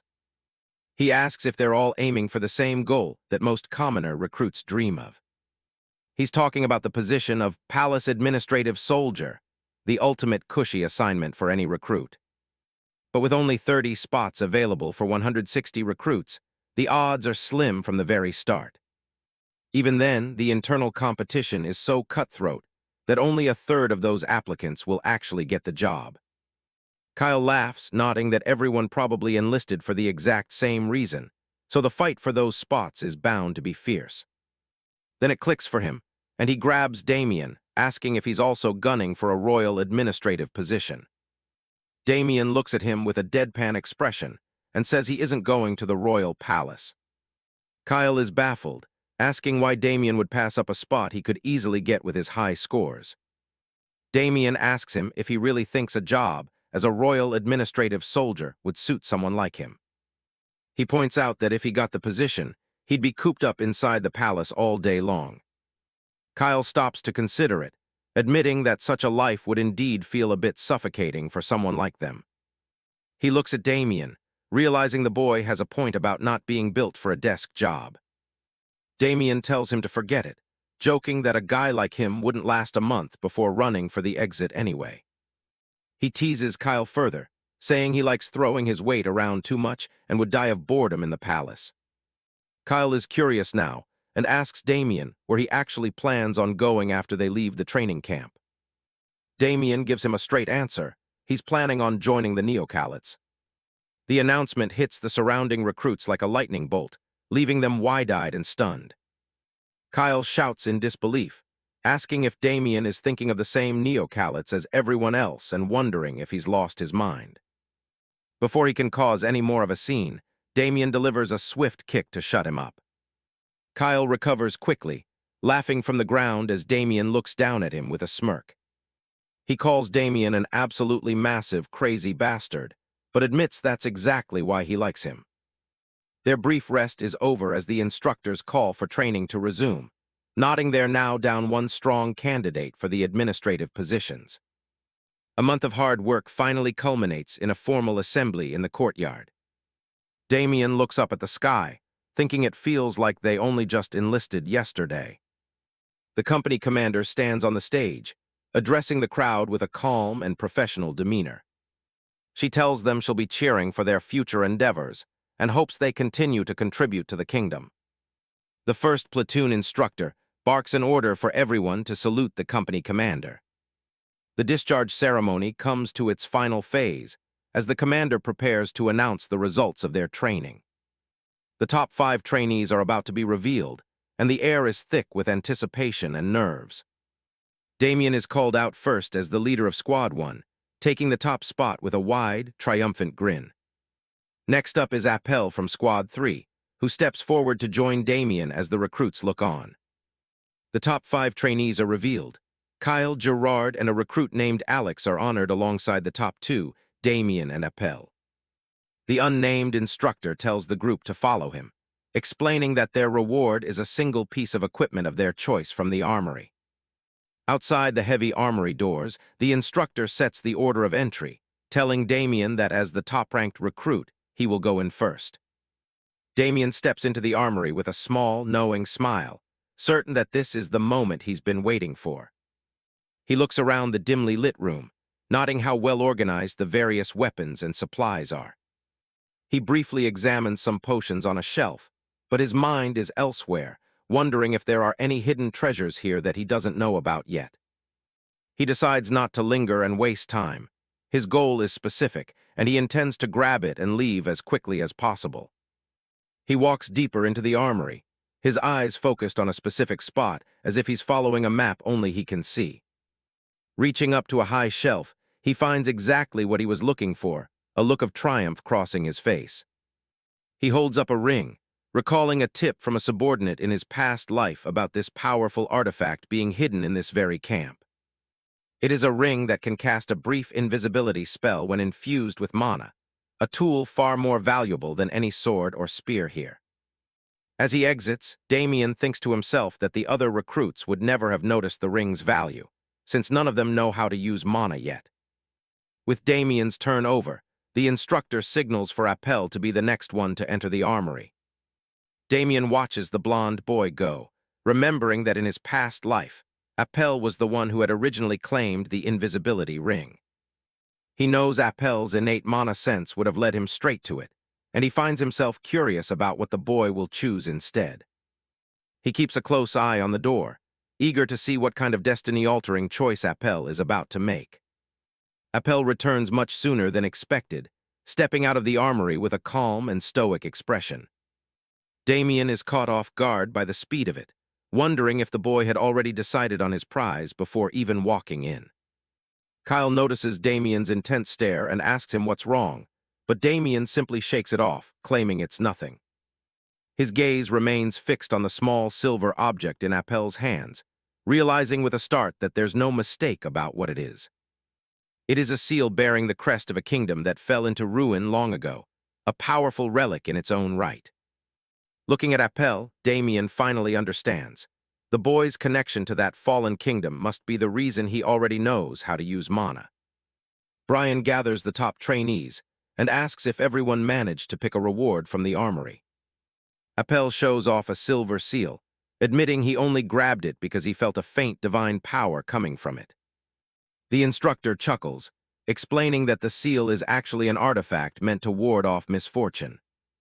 He looks over the other gear, praising a solid-looking spear and a shield crafted by a famous artisan named Walter.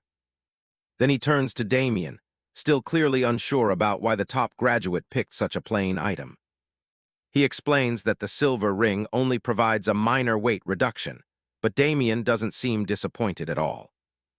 Damian just nods and slips the ring onto his finger to test it out. As soon as he starts moving, he realizes his body feels significantly lighter, allowing him to move with incredible speed. Brian asks how it feels, and Damian admits it's actually much better than he expected. He knows the truth, though. It's an A-rank artifact with weight reduction and invisibility, making it a total steal. With the camp coming to an end, the instructor tells them it's time to head back and apply for their official postings. Back at the barracks, the graduates sit down to fill out their final deployment forms. Without a second thought, Damian writes down the Neocalit's unit as his chosen destination. Brian watches him, thinking what a waste it is for such a talent to skip the prestigious Night Order. Damian hands over his application, finalizing his decision once and for all. The instructor accepts it, but gives him one last warning about just how dangerous the front lines really are. Damian just thanks him for the concern, his mind already made up. Brian gives him a pat on the shoulder, acknowledging all the hard work the kid has put in over the past month. The door clicks shut as Damian leaves the office for the last time. He feels a bit bittersweet about moving on, but his thoughts are interrupted by someone calling out his name. It's Appel, who comes rushing down the hallway to catch him before he leaves. He asks why Damian is skipping the Night Order when he clearly has the skills, but Damian just says it's not where he belongs. Appel reveals he's heading to the Order himself, backed by a recommendation from their instructor. Damian tells him it's a wise choice, and that he's sure Appel will do great things there. Appel finds it funny that the guy rejecting the job calls it a wise move, calling Damian completely unpredictable. He warns him that Neocalit's is basically a suicide squad, and tells him to make sure he stays alive. The two rivals share a firm handshake, promising to meet each other again down the line.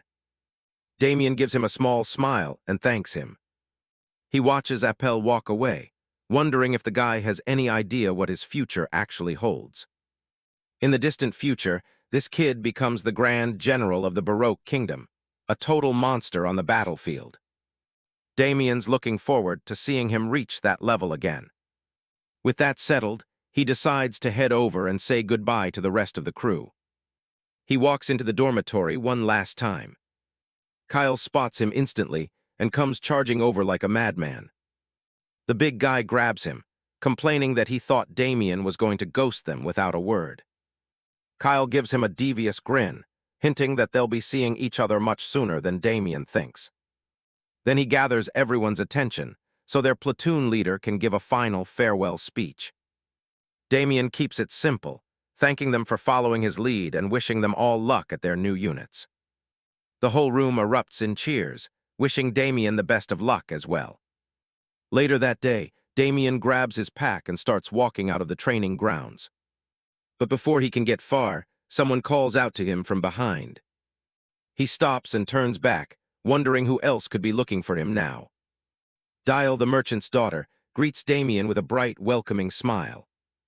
She gets straight to the point, presenting the documents that detail exactly how his investment funds were used.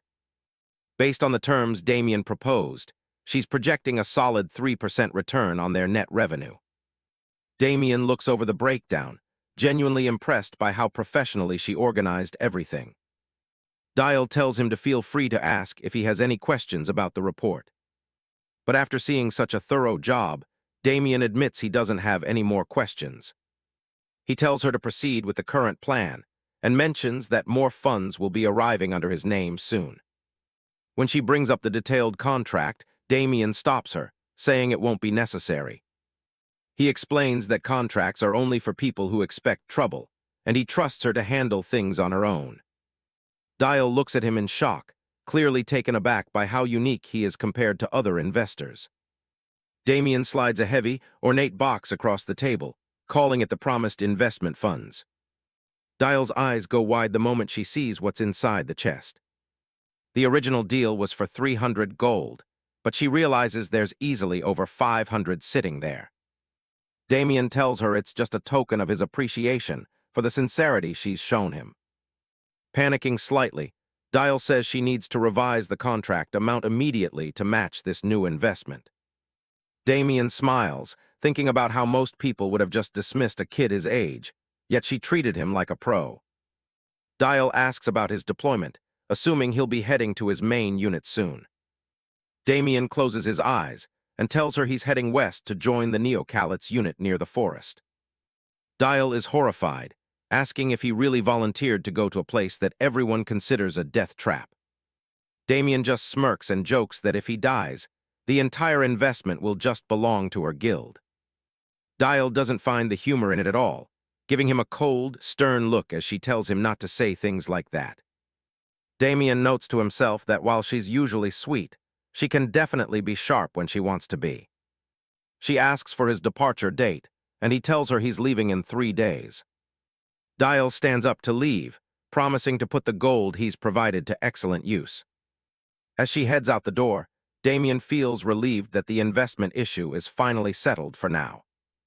With 3 days left before he's stuck in the woods, he decides to eat and drink as much as possible. He spends the next few days hitting the local taverns and enjoying every bit of the freedom he has left. He moves through the market, sampling all the local street food he can get his hands on. By the end of it, he's passed out contentedly on a stone bench in the middle of town. When the day finally arrives, Damian checks his map and prepares to head out of town. He makes sure everything he needs is packed and gets ready to leave civilization behind. He suddenly senses something and turns around to see who's approaching him in the woods. Kyle walks out from behind the trees with a massive grin, already geared up for a long journey. Damian stares at him, completely surprised that the big guy actually showed up. Kyle claps him on the back, telling him that their bond isn't just going to end with training camp. He reveals that he applied for the Neocalit's unit as well, so they'll be heading to the front together. The two of them start their long trek through the forest, heading toward their new unit. But they're suddenly stopped by a loud shout from someone behind them. Dial comes running toward them, looking completely out of breath. Damian asks what would bring her all the way out here into the middle of nowhere. She reveals that she's arranged a carriage for their trip, since Neocalit's is so far away. She even made sure it was fully stocked with rations and all the supplies they might need. Dial tells Damian to consider the carriage a way of repaying the kindness he showed her family in the past. She explains that her guild always honors its debts, and that she spent the last 2 days working tirelessly to secure this for him. As the two boys prepare to depart, Dial gives them a sincere look and tells them to stay safe out there. Damian reflects on her promise of future support, finding her determination to be quite a significant investment. He lets out a laugh, thinking that while she might be a terrible liar, she's certainly more interesting than he anticipated. Damian and Kyle head off as Dial bows politely, wishing Damian well on the dangerous road ahead. Damian steps up into the carriage, finally ready to leave the training grounds behind for good. Dial stands by the side of the trail, watching as the luxury carriage rattles away toward the distant horizon. The carriage bumps and sways along the rough, mountainous terrain leading toward the kingdom's frontier. Inside, Kyle is already struggling with motion sickness, making Damian realize that walking would have been a complete nightmare. They finally reach Urkel, and the sight of the heavily fortified garrison confirms they've arrived at their destination. Leaning back, Damian notices the lack of townspeople and wonders why the streets seem so empty of locals. He recalls that most people in Urkel spend their time deep in the Brinserian forest foraging for a rare herb. The herb, called a mancho, is highly toxic and causes severe illness if it isn't processed with extreme care. However, it's also a vital base for painkillers, forcing the locals to risk their lives in the forest to meet the kingdom's demand. Damian hops down from the carriage and tells a hesitant Kyle that it's time for them to head toward the base. They walk through the silent, gloomy streets of the fortress town, where the atmosphere feels heavy and unwelcoming. Kyle looks around at the dilapidated state of the surroundings, feeling a growing sense of unease about the place. The massive, dark stone walls of the garrison loom over them, looking old and poorly maintained. Damian observes the crumbling architecture, thinking that a single touch might be enough to bring the whole thing down. Suddenly, Damian's expression sharpens as he catches a familiar and unsettling scent on the wind, the smell of blood. Kyle calls out to him, but Damian keeps his focus ahead, sensing that someone is quickly approaching them.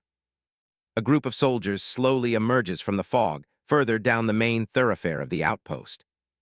They are a squad of wounded men returning from the front lines, looking utterly defeated and battered. Damian catches sight of the Neocalit's emblem on their gear, identifying them as part of the vanguard unit. He stands silently by the side of the road, watching as the weary, injured soldiers limp past them toward the barracks. The group disappears into the darkness of the fortress, leaving behind a heavy trail of grim silence. Kyle is visibly shaken by the ghostly expressions on the soldiers' faces, but Damian just lets out a tired sigh. Damian tells Kyle that he'll have to get used to it, as the people here fight to the death every single day. As Damian looks at the fortress gate, a vivid memory from his past life as Leonhardt unexpectedly resurfaces. In that past life, he once stood before a line of trainees and asked them what they considered a soldier's most important duty. The men shouted out typical answers, boasting about crushing enemies or dying in a blaze of glory. Leonhardt listened to their reckless enthusiasm with a look of silent, stern disappointment. He suddenly delivered a sharp blow to one trainee's head, cutting through the shouting and catching everyone off guard. He told them their answers were the worst possible ones they could have given, and ordered them to listen closely. With a cold, piercing gaze, he told them the only correct answer was not dying. That survival was the priority. He drilled into them that they only strive to get stronger so they don't have to die, and demanded to know if they understood. In the present, Damian smirks sadly as he thinks about those faces, remembering that despite his words, they all ended up dead anyway. Damian tells a hesitant Kyle that it's time to move inside, but Kyle is frozen by the oppressive atmosphere of the camp. Damian turns back with a look of cold determination, reminding Kyle that they came here specifically to get stronger.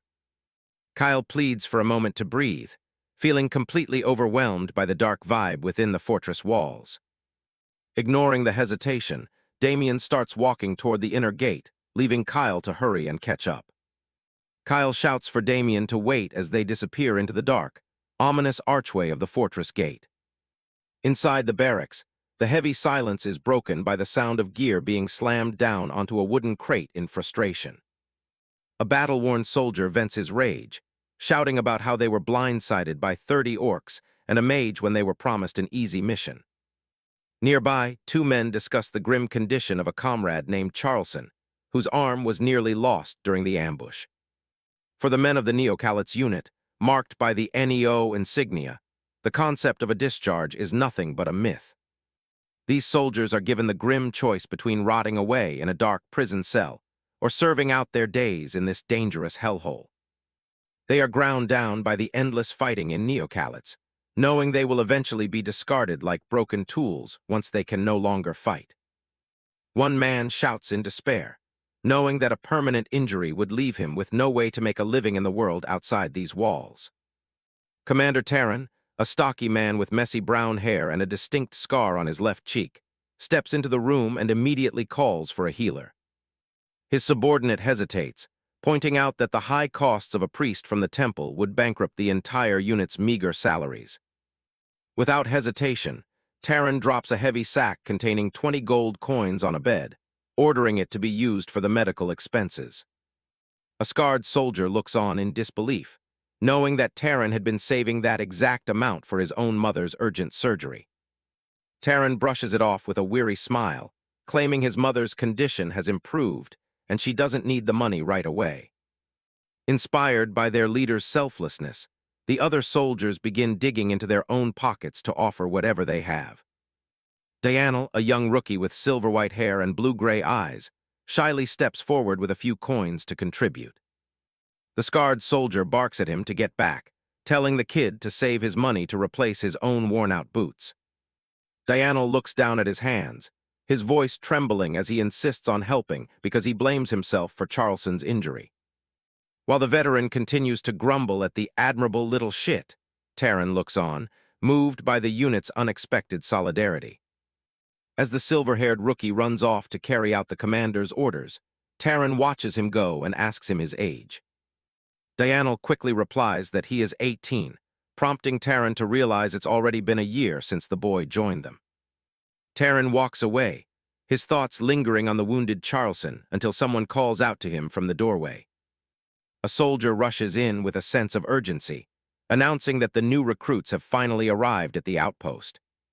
The veterans in the room turn their focus toward the entrance, their eyes gleaming with a sharp, predatory intensity.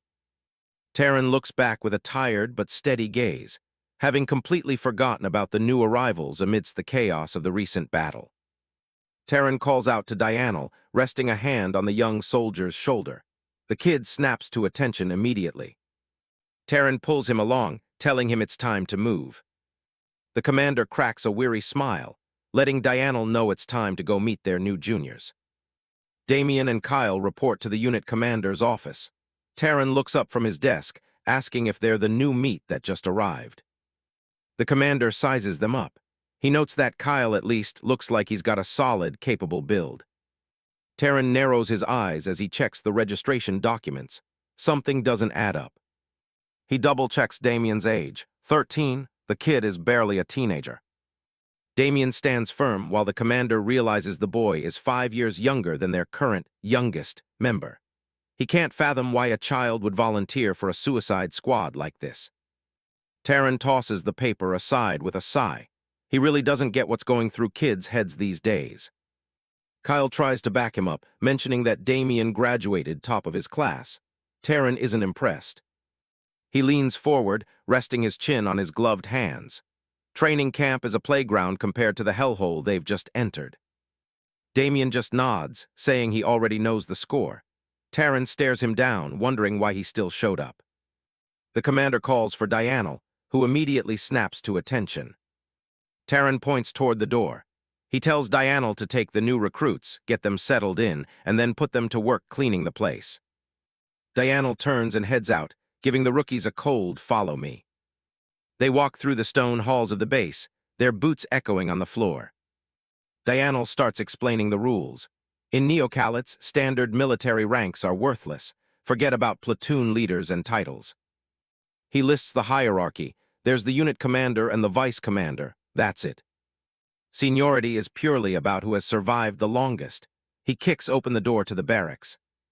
The room is a mess. Dianel tells them to grab any locker they want, adding that they won't be using them for long anyway. Kyle stops him, confused by the cryptic comment. He wants to know what Dianel means by that. Dianel turns back with a shadowed gaze. He's been here for a year and he's still the youngest senior in the unit. Kyle looked like he was about to protest, but Damian immediately kicked him, causing him to clutch his shin in pain. Sweat beads on Kyle's forehead as he starts to realize the grim reality of this place. Dianel spells it out for them. Every single recruit who came after him is dead. That's why he's still the most junior of the veterans. The rookies are left standing in the heavy silence of the barracks. Dianel leaves them to it, ordering them to unpack and start cleaning. He'll deal with the rest later. They're left alone in the middle of the dusty room. It's a lot to process. Kyle is fuming over the guy's attitude. He turns around and sees Damian actually holding back a laugh. Kyle snaps at him, asking why he's smiling after a speech like that. Damian just shrugs it off. Damian looks around the familiar, rundown environment. To him, it feels like nothing has changed from his past life. He grabs a broom and tells Kyle it's time to start cleaning. Kyle stares at him like he's grown a second head. Damian is dead serious. He says if they're going to do a job, they might as well do it right. He flashes a wide grin, calling this their very first mission. He shoves a rag into Kyle's face, telling him to clean it until the floor is spotless. Kyle isn't having it, yelling that he's a soldier, not a janitor. Later that evening, Dianel sits alone at the military store, lost in his own thoughts. He closes his eyes. The cycle of the unit is starting to get to him. He remembers how it always goes. New faces arrive, you get to know them, and you grow attached. He thinks back to another rookie on his first mission. Dianel had been the confident senior, telling the kid to just watch and learn. He'd even assured the guy the enemy was weak and told him to stay in the back for safety. But on this battlefield, one tiny mistake is all it takes. The rookie was dead before Dianel could even react. That's just life in Neocalids. It's a place where survival is the only thing that matters. After that, he stopped caring. He convinced himself the new guys were all going to die anyway, so why bother getting to know them? But for some reason, these new recruits are stuck in his head, especially that red-haired kid. He can't shake the feeling that Damian looked at him like they were old friends. A shopkeeper breaks his train of thought, telling him his shoe repair is finally done. Dianel finishes up at the counter, dropping some silver and thanking the shopkeeper for the service. The shopkeeper casually mentions seeing some clueless-looking idiots hanging around the unit earlier, and asks if they're the new recruits. He keeps going, saying they looked so hopeless he thought they were just new guardsmen. Dianel just gives him a blank stare, clearly not here for the chatter. He bows his head and heads for the exit, saying he'll be back another time. As he walks through the base, he thinks about the juniors. He's already deciding that he needs to crush their spirits the moment he gets back. In his mind, confidence and pride are just quick ways to end up in a grave in a place like this. He reaches the barracks door, muttering that they probably didn't even manage to do the cleaning right. He slides the door open and freezes, his eyes wide in absolute disbelief. Damian is standing there with a bright smile, looking a little dusty but completely unbothered. The room behind him is glowing. It's not just clean, it's sparkling from floor to ceiling. The other veterans are just as shocked. They corner Dianel, asking him exactly how hard he rode the new guys to get the place looking like a palace. Dianel is sweating, stammering out that he didn't really do anything as he tries to process what he's seeing. Damian holds up a bucket, happily reporting that the cleaning is done and asking if they missed any spots. Usually, recruits just fake it when they're told to clean. Dianel wonders if this is some kind of legendary, high-level, passive-aggressive rebellion. He stares at the kid, trying to figure out if he's being mocked or if Damian is actually just that diligent. Suddenly, a loud, deep laugh erupts from behind them. It's the commander. Taran is actually laughing, calling the place impressive and saying it looks brand new. The veterans are completely stunned. Taran is famous for never showing emotion, yet here he is, losing it over a clean room.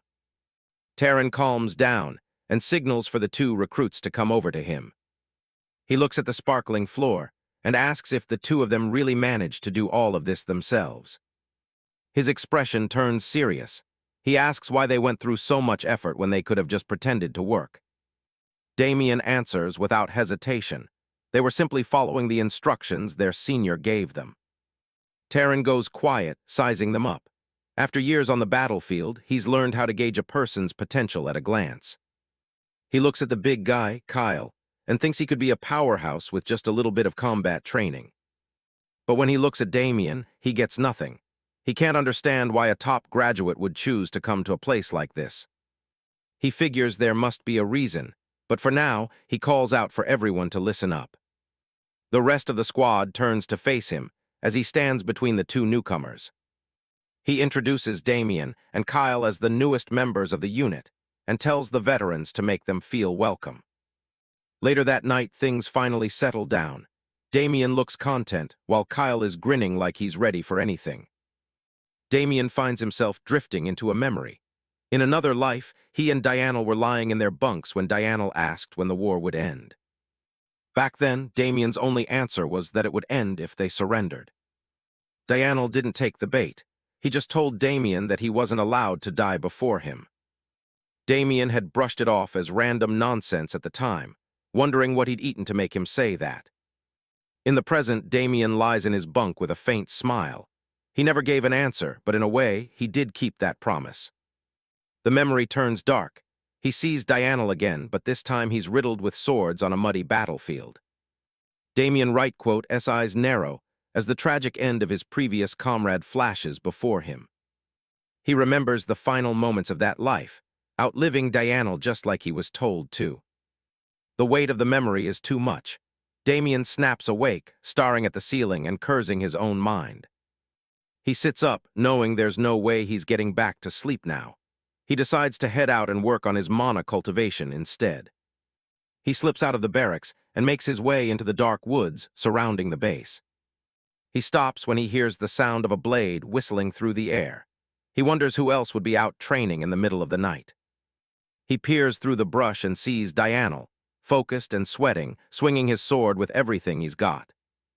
Damian watches Dianel from the shadows of the forest, thinking that his old comrade was a total training nut even back in their previous life. He notices Dianel leaning heavily on his oversized sword, catching his breath. Damian knows that weapon is a terrible fit because it completely negates Dianel's greatest strength, his speed. He remembers it took forever for Dianel to finally switch weapons in the past, too. He decides to stay quiet for now, figuring that if he butts in, he'll probably just get a fist to the face. With a small smirk, he turns and walks back toward the barracks. There's no point in throwing away the tiny bit of goodwill he's managed to build up just yet. He'll find a better time to mention it.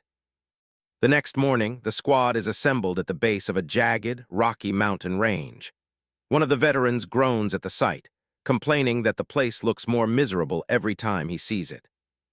Another soldier, leaning back with a lazy grin, suggests they make things interesting. He wants to place a bet on whether the new recruits can even make it to the end of the day's training. A small crowd gathers as silver coins are tossed into waiting palms.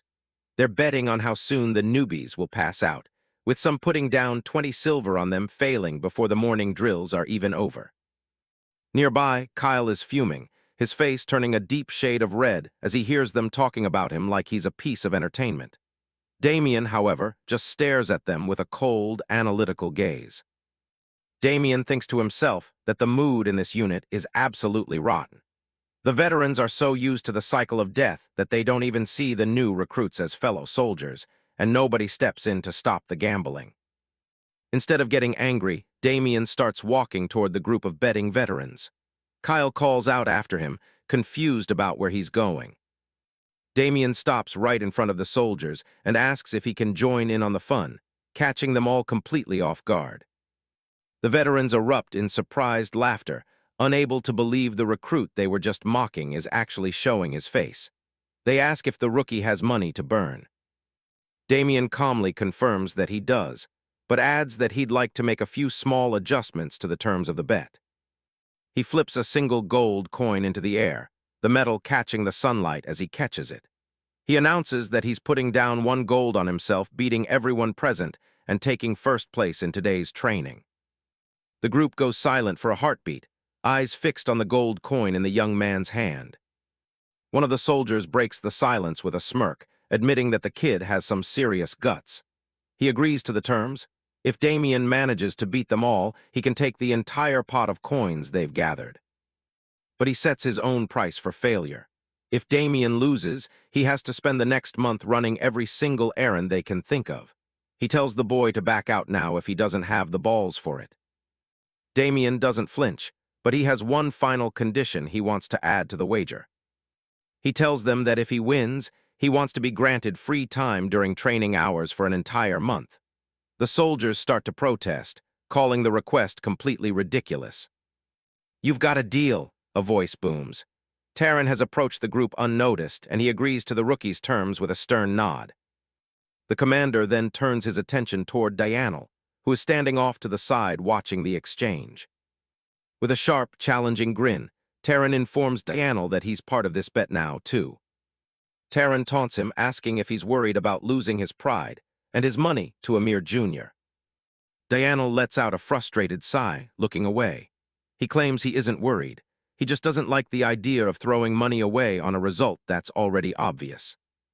Taran laughs and says he'll cover Dianel's stake himself, effectively forcing the silver-haired soldier into the competition. He looks back at Damian, confirming that if he truly outperforms his seniors, he'll get exactly what he asked for. As the commander walks away, the veterans start whispering again, looking Damian up and down. They think the kid looks weak and dried up, and they can't understand why he was even sent to the field. They are fired up now, determined to crush the cocky newcomer's pride. They tell him he better give it everything he's got because they won't be holding back. Damian bows his head respectfully, though secretly he's satisfied that everything is going exactly as he planned. This isn't just about winning some free time. He looks at the soldiers around him and thinks that he needs to shake up this unit. They've let themselves rot away, hiding behind the excuse that they could die at any moment. He knows that living day by day without any sense of hope doesn't just destroy the individual. It eventually poisons everyone around them. Terran's voice cuts through the air again, officially announcing the start of the stamina training session. He points toward a stack of heavy timber nearby. Today's task is simple. They each have to carry a log all the way to the top of the rocky hill. The veterans immediately start yelling in protest, arguing that this isn't part of their normal routine. They demand that only the rookies should have to do such a brutal drill. Terran doesn't want to hear it. He screams at them to shut up, grab a log, and start moving, warning that he won't tolerate any slacking. Grudgingly, the soldiers hoist the heavy logs onto their shoulders and begin the grueling ascent up the steep, jagged terrain. As they climb, the veterans are already huffing and puffing, their faces strained with effort. One of them wonders aloud why the captain is suddenly changing the training style. High above them, Terran stands on a rocky outcrop with his arms crossed, his gaze fixed on the men struggling below. A soldier mutters that this is clearly meant to test the rookies, and that they'll probably fold and quit before they're even halfway up. He pauses to catch his breath and looks back down the slope, asking his comrades where the red-haired rookie went. His eyes widen in shock as he looks further up the trail. Damian is already far ahead of the entire group, sprinting up the treacherous rocks with the log on his shoulder as if it weighed nothing at all. Damian lets out a soft breath as he reaches the peak, his muscles barely even strained despite the heavy load. He glances down at the magic ring on his finger, realizing that the artifact's weight reduction properties actually apply to everything he's carrying, not just his own equipment. He grins to himself, satisfied with the unexpected bonus of his purchase. The ring has made a grueling task feel almost like a light stroll. Standing at the edge of the rocky summit, he looks back down the winding trail, searching for the rest of his squad. He sees that the majority of the soldiers are still struggling far below, their progress slowed to a crawl by the steep incline and the heavy logs. He notes that there's only one person even remotely close to his position. It's Damian, who is huffing with exertion as he hauls his timber upward, his brow drenched in sweat and his expression one of grim determination. Damian watches as Damian finally nears the top, acknowledging that his former comrade is indeed as skilled as he remembered. He knows the silver-haired soldier will be joining him at the peak in just a few more moments. Damian's eyes narrow with intensity as he focuses on the final few steps of the climb, his blue gaze reflecting the sheer effort he's putting into the task. Damian's smile widens as he waits. He had expected Damian to be at the top of his class at the training camp, but seeing him push himself like this confirms his potential. He sets his own log down firmly on the ground, signaling the end of his run. Damian stands tall at the summit, announcing his victory with a casual confidence that hides the unfair advantage his magic ring provided. He has won first place by a massive margin. Terran watches from a few paces away, his arms crossed over his chest. He's genuinely surprised by the rookie's performance, never imagining that even a talent like Damian would be beaten so soundly. The commander looks at the young man, realizing that Damian might be even more useful to the unit than he initially expected. Behind him, Damian finally reaches the top and slumps against his log, completely exhausted. Terran raises his voice, his command echoing across the mountaintop as he officially ends the training session for everyone. Below them, the remaining soldiers collapse in relief. Suddenly, one of the veterans points toward the base, his voice cracking with alarm as he calls out to the captain. Terran turns, his brow furrowing in confusion. The soldier shouts for everyone to look toward the main building of the base, his expression one of pure terror. Terran's posture instantly stiffens as he follows the man's pointing finger. From the highest point of the barracks, a bright red flag has been hoisted and is flapping violently in the wind. Terran's eyes widen in realization. It's the signal for a Level 1 emergency, an alert that means the unit is under immediate and dire threat.